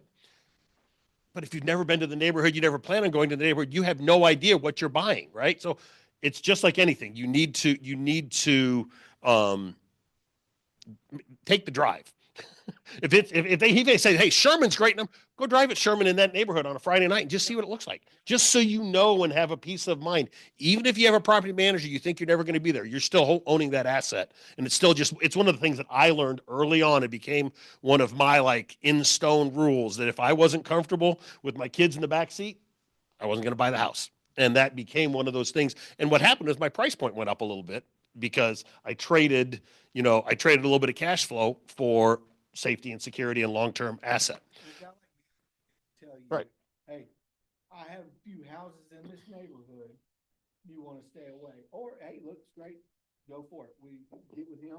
If y'all like that neighborhood, that's going to be a great neighborhood for you. I want to touch a little bit on just a couple financing things. Number one, your equity in your existing real estate is one of your best tools. Now, we have a lot of people right now that have very, very low interest rates. Sometimes people don't want to touch they're like, well, I own my house. I don't want to borrow on my house because they have that kind of safety or security of that's their asset. The thing is, you're looking to borrow a pile of money. The cheapest way to borrow is on your house. So sometimes you can get a better terms cashing out of your primary residence versus taking money out on that investment property. It might be a 1.5 difference. Maybe that's worth it. Maybe you don't want to take an asset out of your house. We would have those kinds of conversations. Sometimes you'll leave the current first mortgage alone and we'll set up a $100,000 home equity line of credit. That awesome rate you have. Great. Let's leave that in place. Let's just do a second. But that rate's going to be higher, and it's usually a variable rate. So again, there's a trade-off, and sometimes it makes sense to not do that. So those are all things that come into play. One of the things that we're seeing really, really become more common is a term investors should start to become aware of. It's what's called a DSCR loan. It's called debt service coverage ratio. Okay. Your standard conventional loan, 25% down, your rate's going to be about a point and a half higher than your primary residence rate. That's your standard, but that's full documentation. We're going to go through all the documentation, looking at income, looking at assets, looking at all those pieces to the puzzle. A DSCR loan is a specific loan for investors. It's only for investment property, and the 100% of the formula, we do not, and I've got one I'm doing today for a gentleman who owns a business, has great credit, owns a business, has a lot of debt in his name for the business that he's carrying vehicles and things. So his debt to income ratio, cash flow from the business, writing everything off, does not look great, but he's got $100,000 sitting in the bank and he's got an 800 credit score. The debt service coverage ratio is purely looks at one thing: the payment on the house versus the proposed rent on the property you're buying. That's all it looks at. So we don't get into your tax returns. We don't get into your W-2s, all those other things. We purely look at, and it's not what you think it's going to rent for. We do an appraisal. The appraiser sets. Now, if there's a tenant in, they're probably going to use that as a basis, but they're going to, the appraiser is going to assess this house is the market rent for this property in this neighborhood is $2,200. The standard rule on a DSCR loan is it's pretty much 1-to-1, or we call it a 1% coverage. In other words, we want the payment to be equal to the rent. Now, sometimes you can go to the point where it can be as low as 0.75. So the rent can be $750 on a $1,000 payment, but the rate will be a little bit higher. And sometimes if it's a little bit better, let's say 1.25%, where there's more cash flow, the rate might be a little bit better. Okay. But for the most part, a debt service coverage ratio loan doesn't need to be for everybody. If you can document full doc and you want to go through that process, we go through a standard conventional loan. That's great. But a DSCR loan is very, very streamlined. Plus, you might be able to buy multiple properties. This gentleman who has $100,000 in the bank, his debt ratio couldn't absorb 3 house payments, but with a DSCR loan, he could go buy 3 house payments, 3 houses today, because he does not have to cover the cash flow with his current personal income on all 3 properties. So now the rate is a little bit higher. So in those situations, you're looking at something probably in the mid-8s right now. There are ways to get, you will see somebody, if you talk about, we're seeing where some of those debt service coverage ratio loans offer prepayment penalties and then they'll drop the rate. I personally am not a big fan of that because I don't want you to have that rate, have to have that loan, whether you like it or not, for the next 3 to 5 years, but you can get a little bit of a rate discount. That's not my preference. So I get that DSCR loan today, higher interest rate, but let's say, is it in a year, can I refinance? So number one, to Ryan's point earlier, I never want you to buy only with the indication that it works if you refinance. Not betting on it has to get better, but you can refinance as soon as the math makes sense. Now, am I going to tell you that I think rates are going to drop in the next 3 to 6 months? No, I'm not going to tell you that. But if rates did drop in 6 months, you could refinance in 6 months. It all just depends on, when you're looking at refinancing, does the cost of the refinance, because there's always a cost to refinance, reappraisal, loan fees, things like that, title fees. Are you going to make that up in the interest savings? That's the math that we do. It's not just, yeah, it dropped 1/4 point. No, it's got to be enough of a savings to offset the cost for the long term. So how many in the audience have high school or college age kids? One in college? I've got 6. I've got 2 out of college, 2 in college, and 2 getting ready to go into college. So this is very relevant. Okay. Anybody paid dorm costs or thought about housing costs? Favorite topic. So we always want to use the lessons we've learned to help our kids, right? One of the most expensive things you can do is pay for cost at college or that first, or rent for your kids that are going out and starting out. You can buy a house, with your child. Let's say they're going to, I got a son going to Texas A&M. I could buy a house in Texas A&M. Instead of paying dorm costs, I can buy that house and pay a house payment. He can rent that house out to he can share that with 3 other buddies. So now they're paying me that house payment. So who's buying the house? Not you. His buddies are buying the house. Right. And now it can even get better than this. Okay, so listen to this. Instead of an investment property, I can put my son first. My 19-year-old son who has no income and is working at wherever, making nothing, he can make 0, put him first. Now the property taxes are owner occupied. The interest rate is owner occupied, and he can put 3% down. And I just co-sign.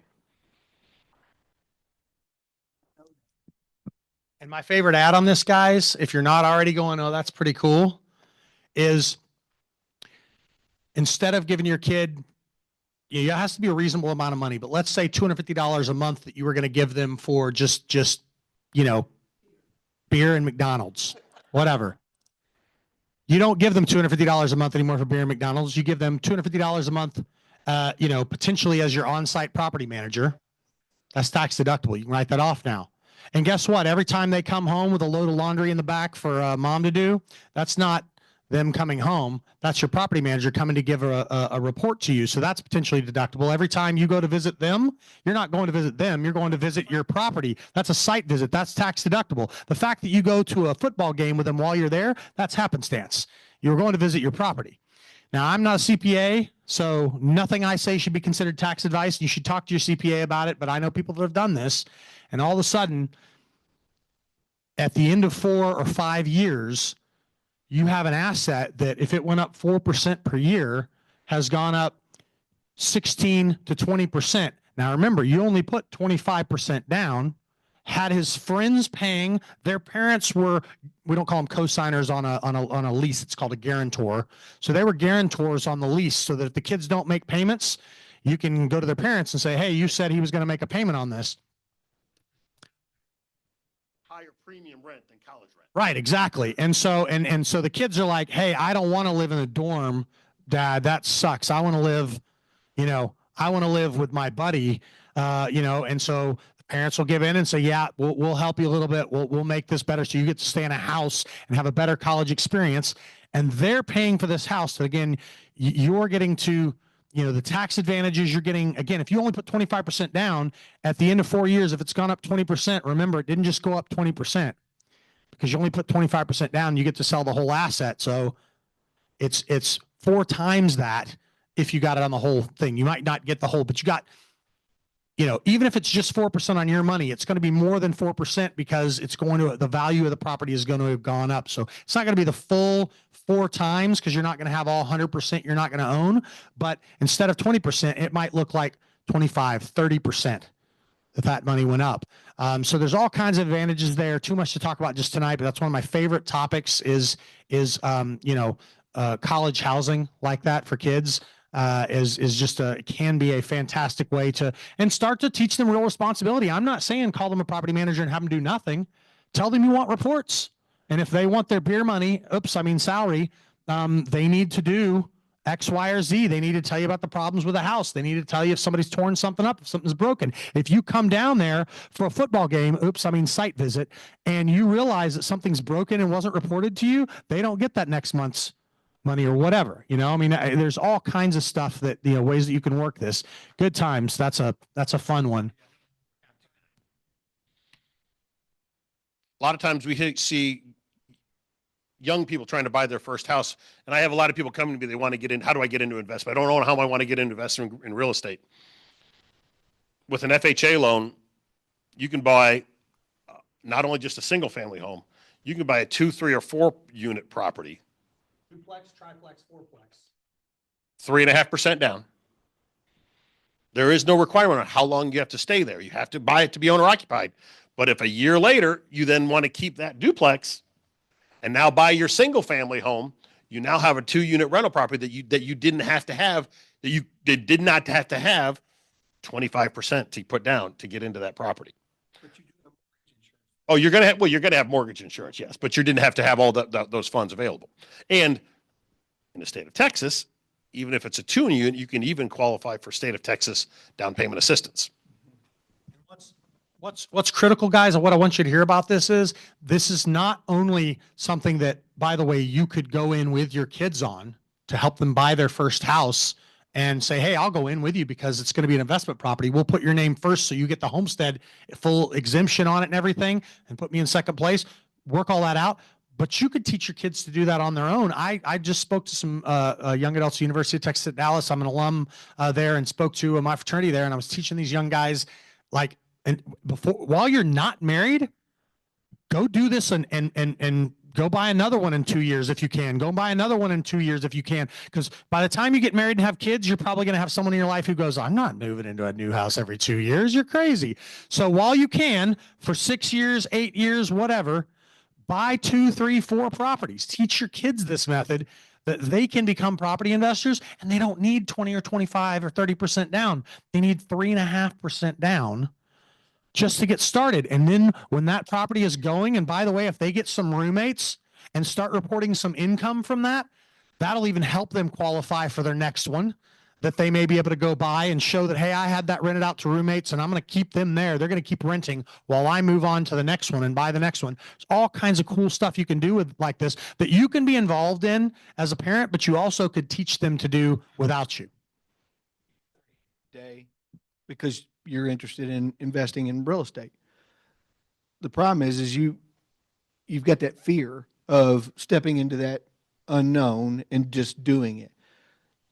Again, come down to the teen. You've got the opportunity here to make that move for yourself, for your kids, and for your future.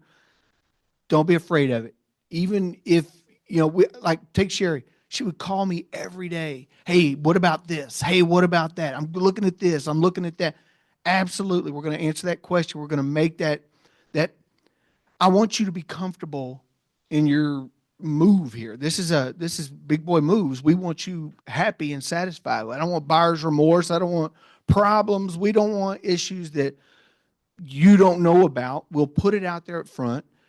But for getting from here to there, you just got to make that move. You have to start, because in the 80s, you bought a house for $40,000. That house is worth $300 a day, right? We buy a house today at $300. Next year, 5 years, 10 years, it's going to be worth $600. You're going to miss out on that generational wealth if you just continue to sit on the sideline. Make the move, call him, get it started, make this happen for y'all. It's a win-win for you. Well, guys, here's the thing. You got to realize that I've been in business, like I said, over 20 years. So it's not about the commission for me. It's about the referrals and your repeat business. If I don't do a good job and help you into the right property and help you buy something, you're not going to buy another. And I don't want to sell you one investment property. In fact, I don't recommend anybody has one investment property. Most people who have one go, yeah, I'm not going to hire a property manager because it's just this one. I can handle it. It ends up being too much work. And they're like, I don't want to do that.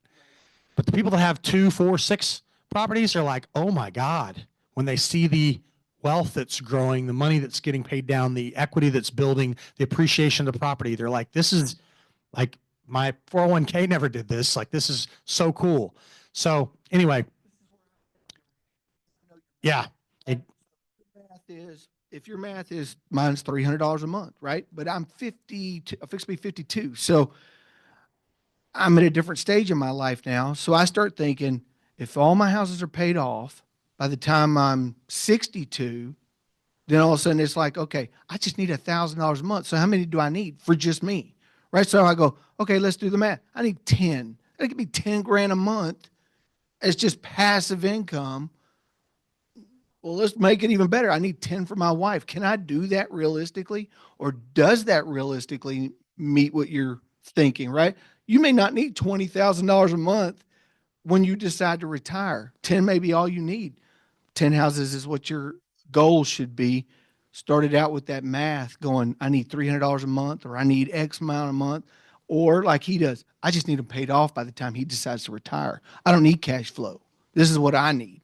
So it's easier said than done because it's scary, but man, it's just math.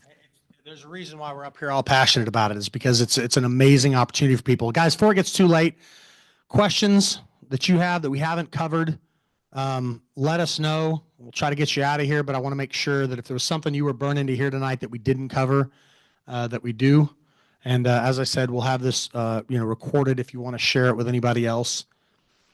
Not all at once, please.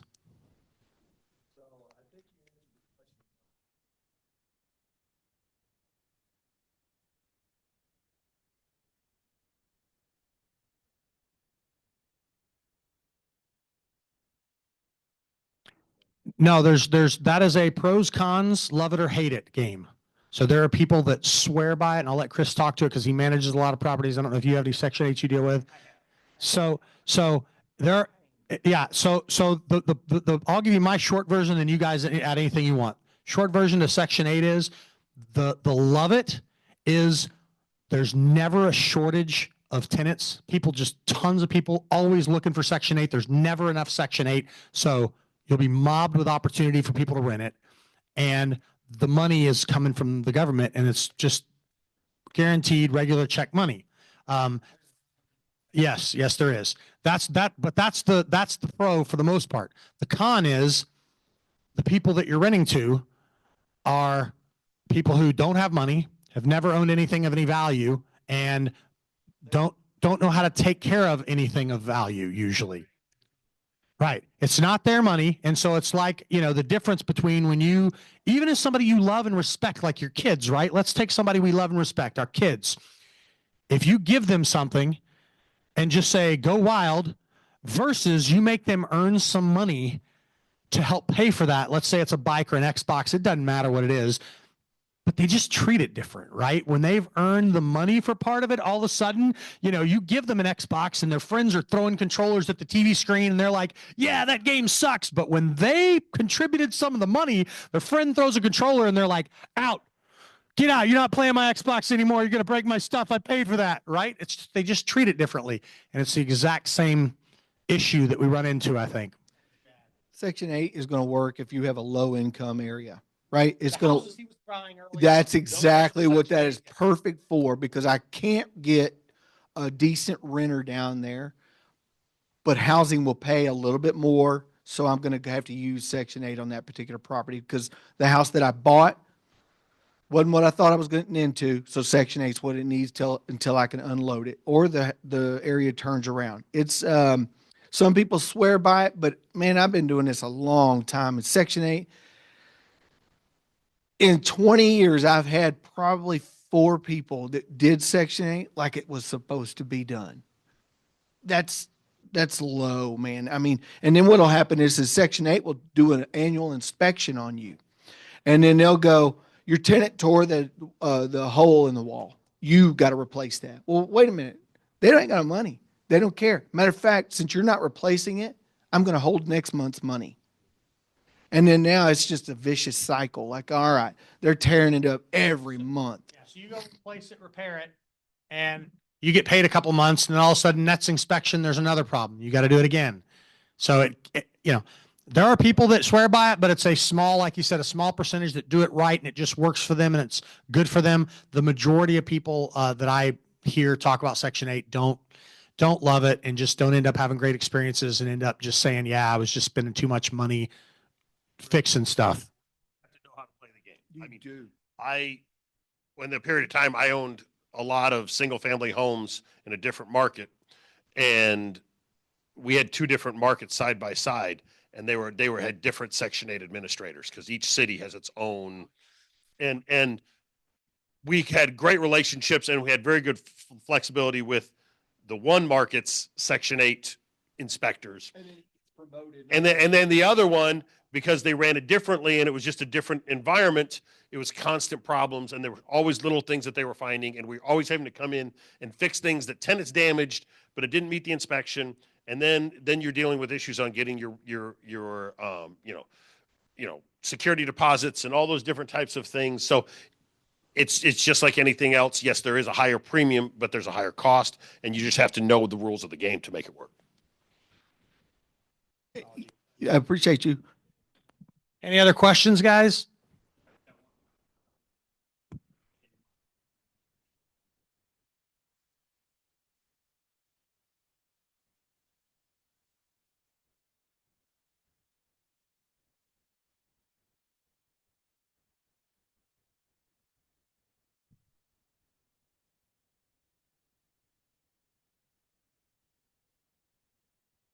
All right. So for me, I don't want to put it in my name, right? I want it in my LLC, and then I am a owner of that LLC, or I am a board member, so I can take tax. Yeah, you're still taking the tax advantages. You're still taking the tax advantages. All you're using the LLC or the Series LLC for is insulation. You're just insulating your assets, because guys, if you own a property and God forbid something, let's say they have a friend comes over, they drink too much and decide to stick a key in the light socket and die, and their family decides they're going to sue you. If it's in your name, they can come after everything you own, your retirement savings, your, kids' college fund. Like, they can come after everything, down to everything, but maybe your home, if your home's homesteaded, is about the only thing that they can't come after. Whereas when it's in an LLC, unless there is gross negligence, like if you put signs up that said, please stick keys in the light socket, then the LLC may not hold up. They could pierce the corporate veil. But normally, if there's not gross negligence, they can only sue for what's inside of the LLC, which is why you don't normally see an LLC with 3 properties in it, because if you do an LLC with 3 properties in it, they can sue for all 3 properties. But if you do 3 LLCs, they can only sue for what's in the LLC. And there's only one property in each LLC. So the only thing they could sue for is that house. That's all the LLC owns. The LLC doesn't have any assets. It doesn't keep any money. All the money gets paid out to the owners. There's no money in the LLC. There's nothing in the LLC. It's basically a shell that holds the house. See if things protects liability. Depreciation. It passed through. It's passed through. The depreciation rules are the same. Right. So the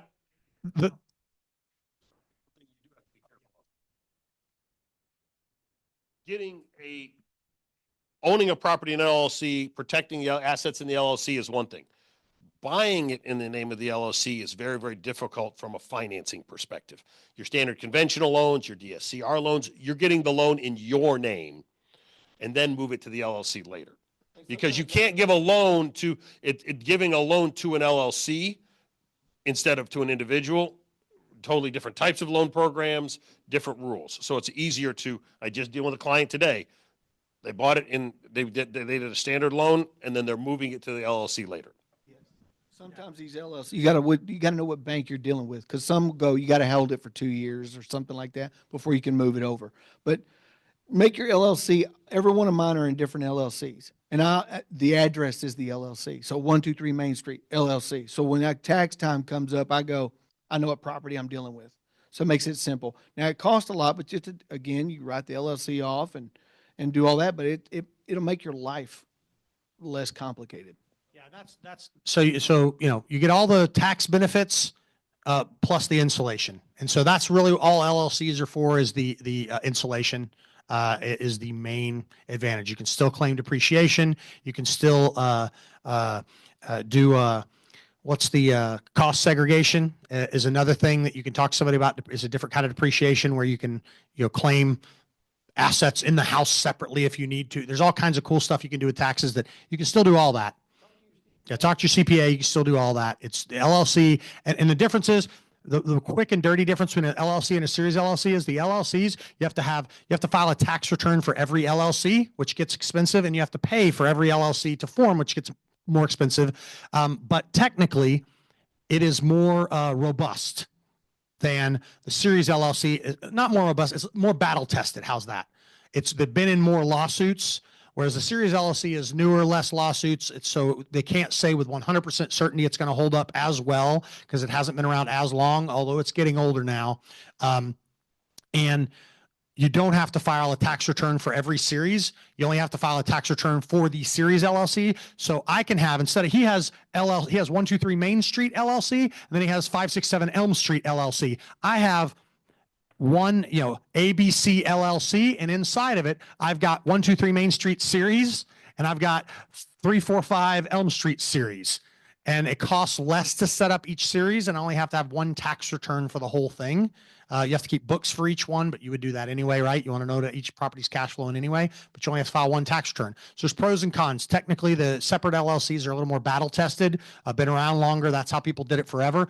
The series LLC is a little newer, but doesn't require, it's not as expensive to set up. It's not expensive to set up new series as it is a new LLC. It's easier, costs less, and you only file one tax return. Those are kind of some of the big ones. You're going to want to put a separate bank account for it too. Yep. You don't want to commingle your funds. Your LLC has its own bank account, and then it pays you out monthly. So we do the same thing. I have a bank account for every single one of them, but then I've got a holding company that it all goes up to. So as you grow, you'll get more in depth, and your CPA will help you. Yeah, a good CPA will help you with that. But yes, you're going to have a separate, whether you have a series LLC or multiple LLCs, you're going to have separate bank accounts for that. Great point. Other questions? Mm-hmm.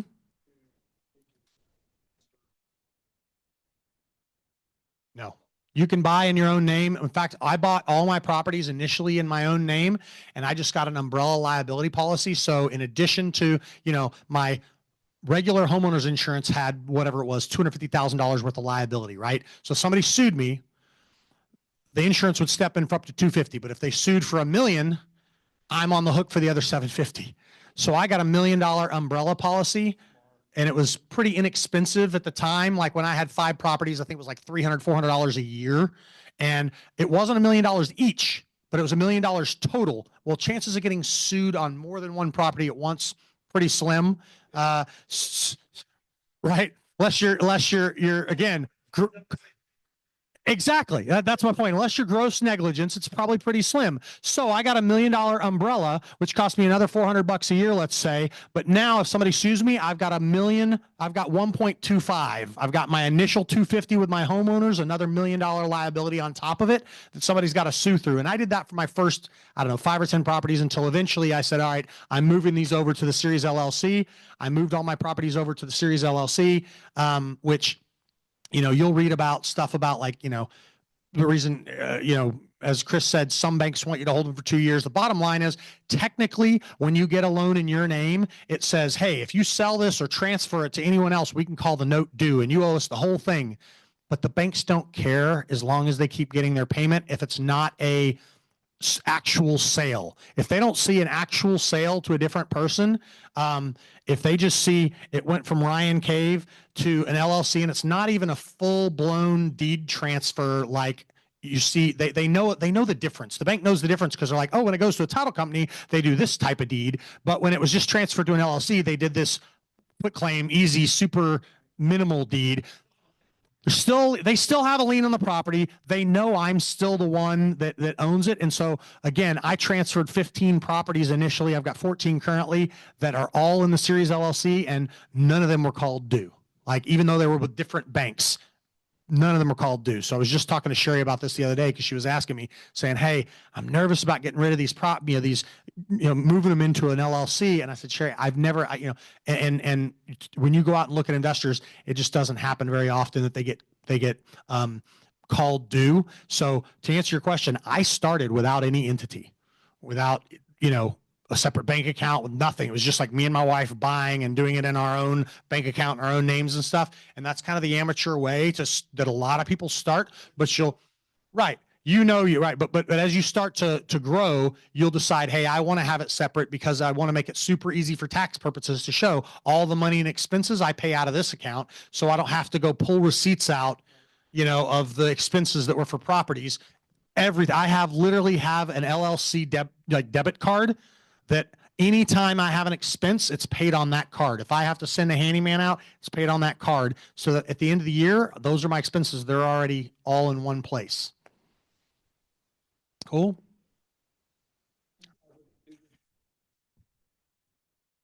Awesome. Well, let us know if we can help, man. We'd love to.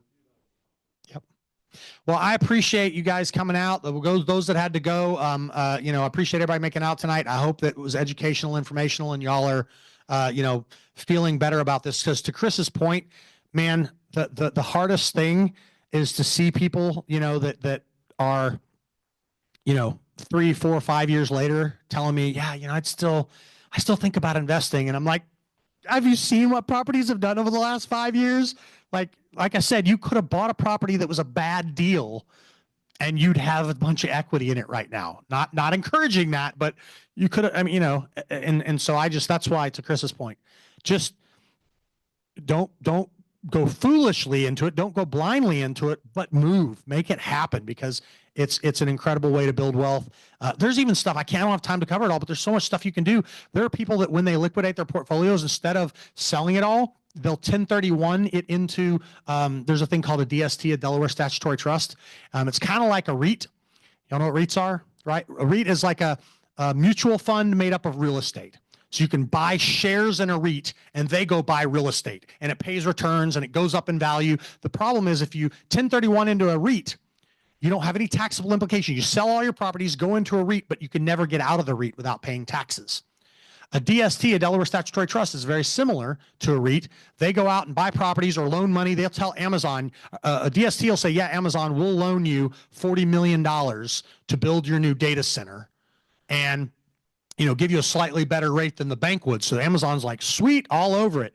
And they basically get all that money from investors. So you liquidate all your houses when you're 80, 90 years old and decide, okay, I'm going to get this to my kids now. They'll liquidate all their houses, put that money in a DST that pays them money for the next 5 years. And after 5 years, the DST expires. You can either reinvest it in another DST, or you can actually 1031 it out of the DST, so their kids could split that up now and put it into new properties. Because let's say we got 2 kids and one of them goes, yeah, man, I want like a rental portfolio like my dad had. He can take his $1 million out of the DST and invest it into rental properties and you know, potentially have lower or no tax implications depending on how everything's structured. And the other kid, of course, goes, nah, man, I want a $1 million house or to blow it in Vegas. Okay, well, he can take his out, pay taxes on it, and go blow his money. But that can be done where now it's easier to divide. Because if you had 3 houses, how do you divide that among 2 kids? Right? Like, that's tough. But you can put it into something like a DST, and then it can come back out, and now the money can come out and go its separate ways, so the kids split evenly. So there's all kinds of cool stuff you can do that I don't have time to cover tonight, but just suffice to say, it's incredible, the things that you can do in real estate. It's so powerful. It's so incredible. And that's why Chris is so, like, you know, beating the drum of like, just do it, guys, just do it. It's awesome. And he's not the one even making commission. He may not hire him. He's saying it's been incredible for his family, and same for me, and same for Eric. It's been an amazing journey for us. That's why we're so passionate. This is me on no caffeine, guys. I love it. It's awesome. So thank you so much for coming out tonight, guys. Appreciate you being here, and hope to be helping you into real estate, your first investment property soon. Thanks, y'all.